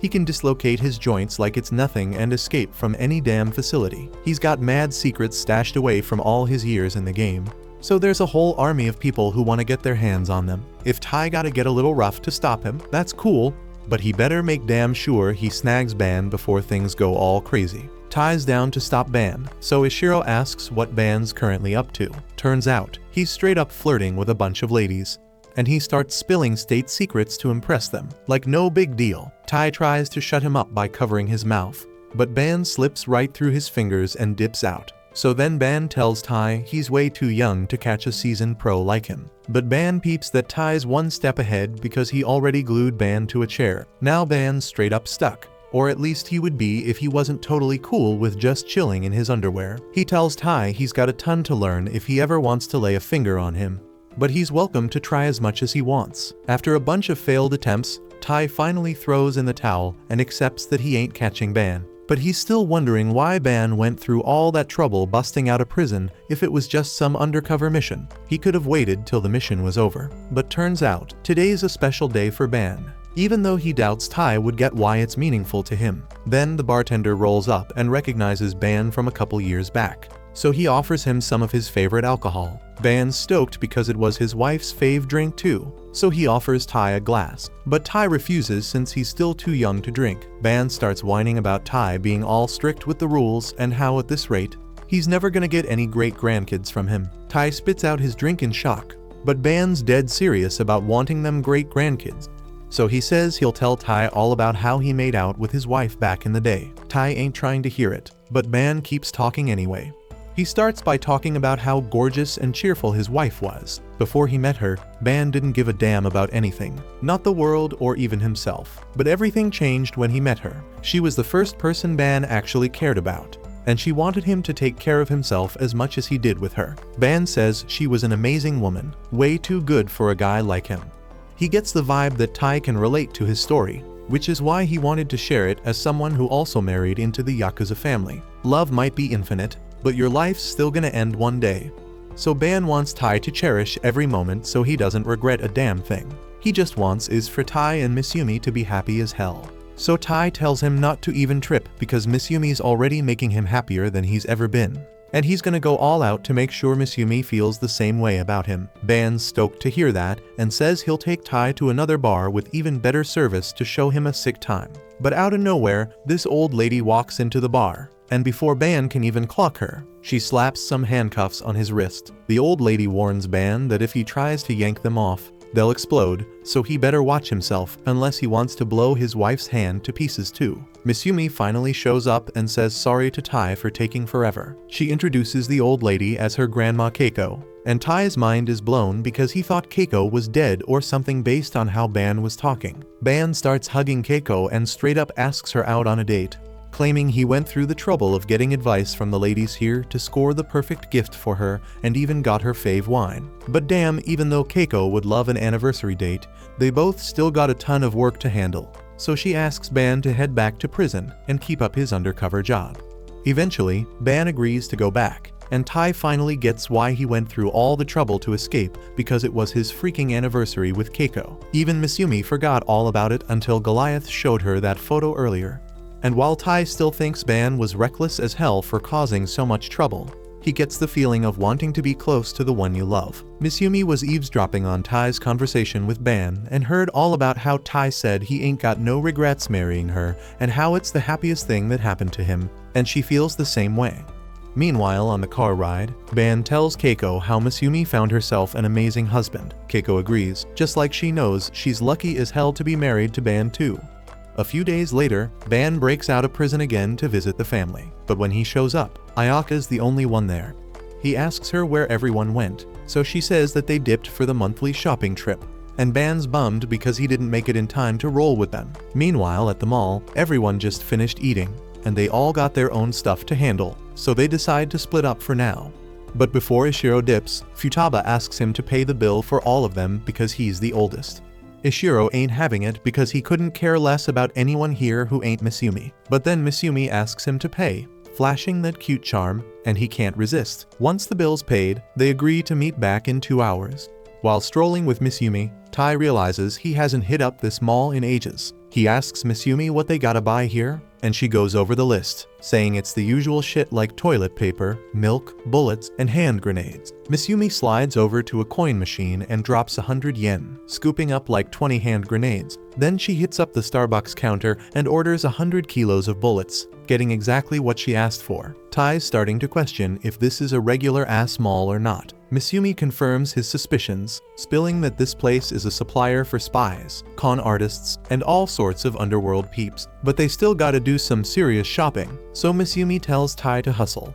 Meanwhile, Shin just copped a fresh memory card alloy, and Shinzo can't decide which gun he wants. But he is taking forever, so Shin just picks one for him. Futaba's busy visiting her chiropractor, and with how many people she's had to fight this month, her back's as stiff as a metal pipe. On another note, Nano's buying some cement pills, while Kengo snagged some disguise cream, and Ishiro linked up with a bookstore owner to grab a super special book for some reason. Tai is starting to get the hang of this place, so he drops off his bulletproof shirt at the cleaners and gets it fresh and clean, ready to link back up with Misumi. But right before he bounces, a little girl grabs onto his arm and asks for help. Tai takes her to Misumi, and the girl introduces herself as Suzu, explaining that her dad got taken downstairs by some scary peeps. Misumi realizes the situation and takes both of them to the elevator, spilling that the mall has a hidden basement floor for the black market called Gaon Castle. Tai's mind is blown that a spot like this is right under the mall, but Misumi warns him not to let his guard down because he could end up getting sold like some product.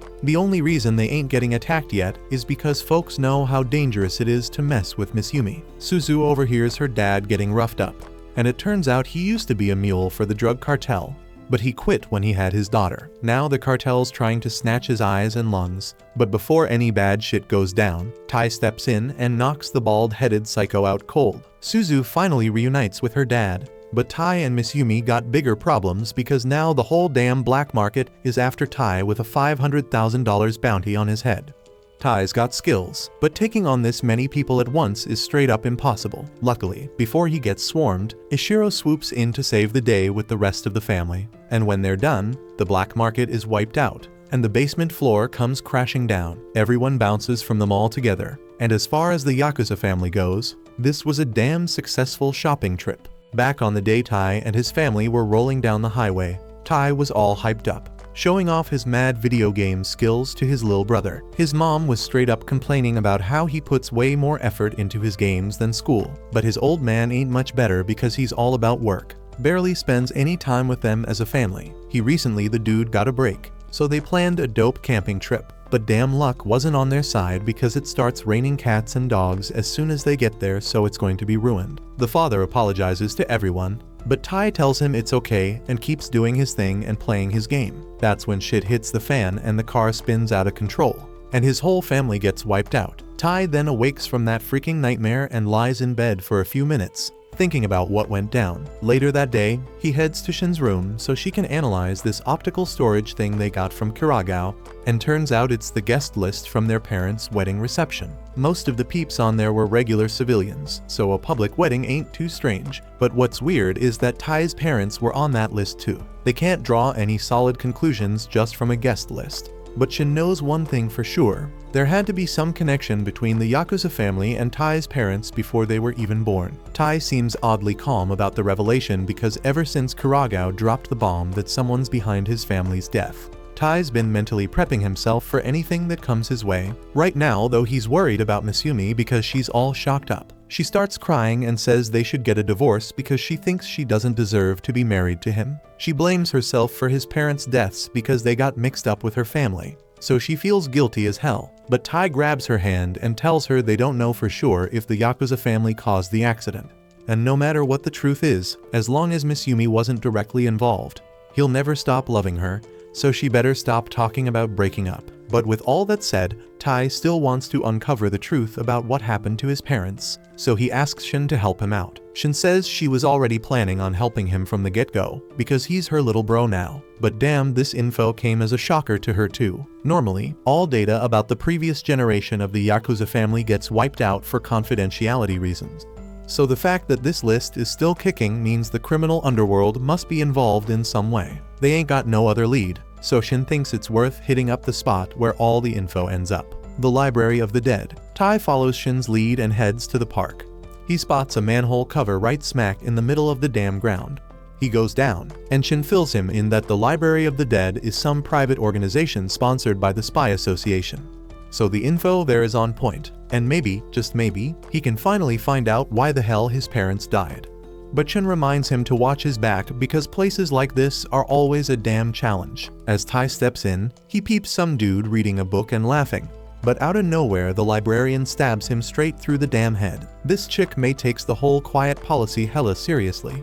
Tai's relieved he didn't accidentally make a sound, and Shin lets him know the librarian's name is Mei, and she absolutely can't stand anyone disrupting her territory. The penalties depend on how loud you get. Sneeze, and she'd probably straight up murder your ass. But if you're just acting all loud and obnoxious, she'll probably break a couple of your damn arms. Mei's a silver rank spy, so Tai ain't got a chance in a direct fight. His best bet is to dodge her like crazy, but it's gonna be a pain in the ass because she silently patrols the library. As long as Tai keeps his trap shut, he should be good. Even his earpiece is a risk, so Shin lowers the volume as much as she can. Tai sneaks around the library and sees Mei taking out some poor dude just because she don't like his damn face, and that shit ain't fair at all. Tai keeps searching around the library, and more peeps getting killed for the slightest noise. Tai accidentally drops a damn book while looking, and that could have gotten his ass killed, but luckily he catches it before it makes any noise, and everyone breathes a sigh of relief. Tai keeps looking, but this place's organization is a damn mess. He's struggling to figure out where the hell anything is. Eventually, he finds the folder with all the civilian records from the past decade, and inside, he spots his father's records. But damn, the file doesn't give Tai any useful info.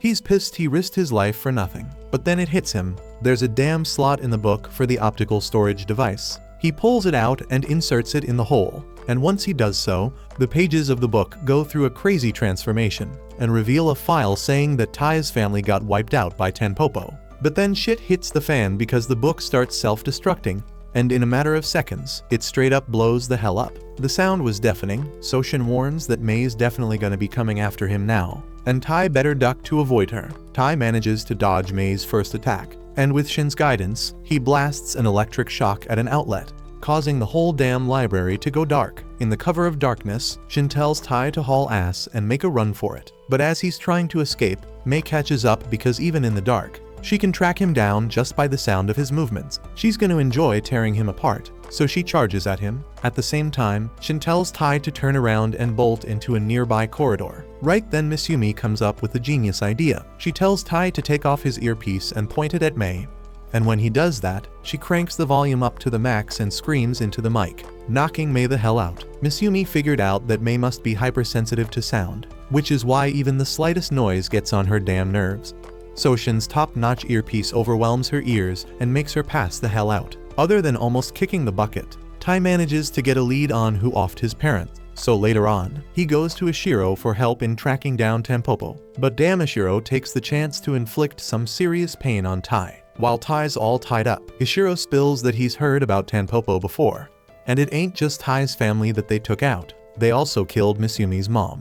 Ishiro's used every damn resource available to the Yakuza family to find them. But he ain't got no leads yet. All he knows is they're a powerful organization targeting Misumi, and all their members sport dandelion tattoos on their damn hands.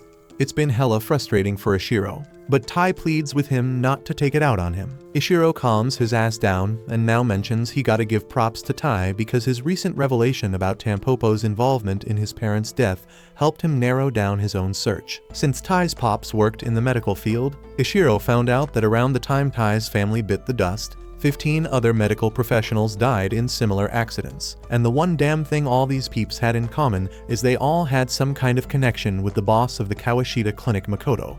He might not be the mastermind behind the whole thing, but he's definitely mixed up in it. Tampopo killed their mom and Tao's family, and now they're after Misumi too. So Ishiro asks Tai if he wants to join forces and expose the truth about Tampopo, and Tai is obviously down for it. Tai goes undercover at the Kawashita medical clinic, rocking the disguise of an old man with some lung disease or some shit, and Misumi's playing the role of his old wifey, having a blast with it. They stroll up in the hospital, and Misumi's worried because Tai's actually acting like a legit old man. But when she asks what's wrong, Tai explains that Ishiro made him wear heavy-ass weights on this mission, even though it could be risky. So Misumi's gonna have a talk with him when they get back home. Next up, Tai gets called in, so Misumi pushes his ass over to the doctor, and he comes face to face with Makoto. Makoto gives him a checkup and says everything looks pretty normal, but he's impressed that an old dude like Tai still has all his teeth intact. Makoto tells Tai he'll do his damn best to give him top-notch care, so if he needs anything he just needs to speak up. Later on, Tai gets taken to his room, and this shit doesn't make much sense to him because Makoto seemed genuinely invested in making sure his patient's getting proper care. But Misumi's just enjoying the chance to spend time with Tai and play the role of his wife. She hopes they won't have to deal with assassins and bounties anymore, so they can enjoy moments like this when they actually get old. And Tai thinks he might dig that too. Later that damn night, Makoto punches out for the day and bounces home. So Tai springs into action and gets ready to sneak his way into Makoto's office. Once he's inside, he checks out the computer, and while it looks like a regular-ass computer, it's got a shit ton of empty folders that seem hella suspicious, a browser history that's squeaky clean, and security systems that are way over the top, with some badass tech tools from Shino. He manages to scan the hard drive and find files about something called the Sumi Yoshino Project. It's all about how the Yakuza family is known for their freaking superhuman powers. But the secret behind it is actually pretty damn simple. The heads of the Yakuza family produce a protein called summonine, and this protein is what gives them their superhuman senses and abilities from a young age. But here's the kicker, the protein's effects ain't just limited to the Yakuza family. It's also a sick-ass performance-enhancing drug for regular folks. Problem is, they can't make that shit artificially. So if Tampopo wants to mass-produce it, they gotta get their mitts on the natural source of the protein, Misumi's heart. Tai's mind is blown by this revelation, but before he can process it fully, Makoto sneaks up on his ass, pinning him to the ground with a scalpel pointed right at him. Makoto had heard rumors, but he is surprised that the assassination of Tai actually failed. So Tai asks him straight up if he's the one who offed his family and Misumi's mom. But Makoto ain't seeing the need to answer some trivial question because Tai's about to bite the dust real soon. He tries to stab Tai straight through the chest, but the scalpel gets blocked by the heavy-ass weights Ishiro made Tai wear, so Tai pushes Makoto off and zaps his ass with an electric blast. But damn, that shit don't seem to faze Makoto. He cancels it out like it's nothing, and then sets off a flashbang before making a run for it with the laptop and all the info it holds. Tai's pissed that Makoto slipped away, but at least he managed to copy a bunch of data from the hard drive onto Shin's flash drive. Now he knows what the hell Tampopo's evil plan is, and he ain't gonna let them off the hook for Misumi's sake. Thanks for watching. Subscribe to not miss the next part.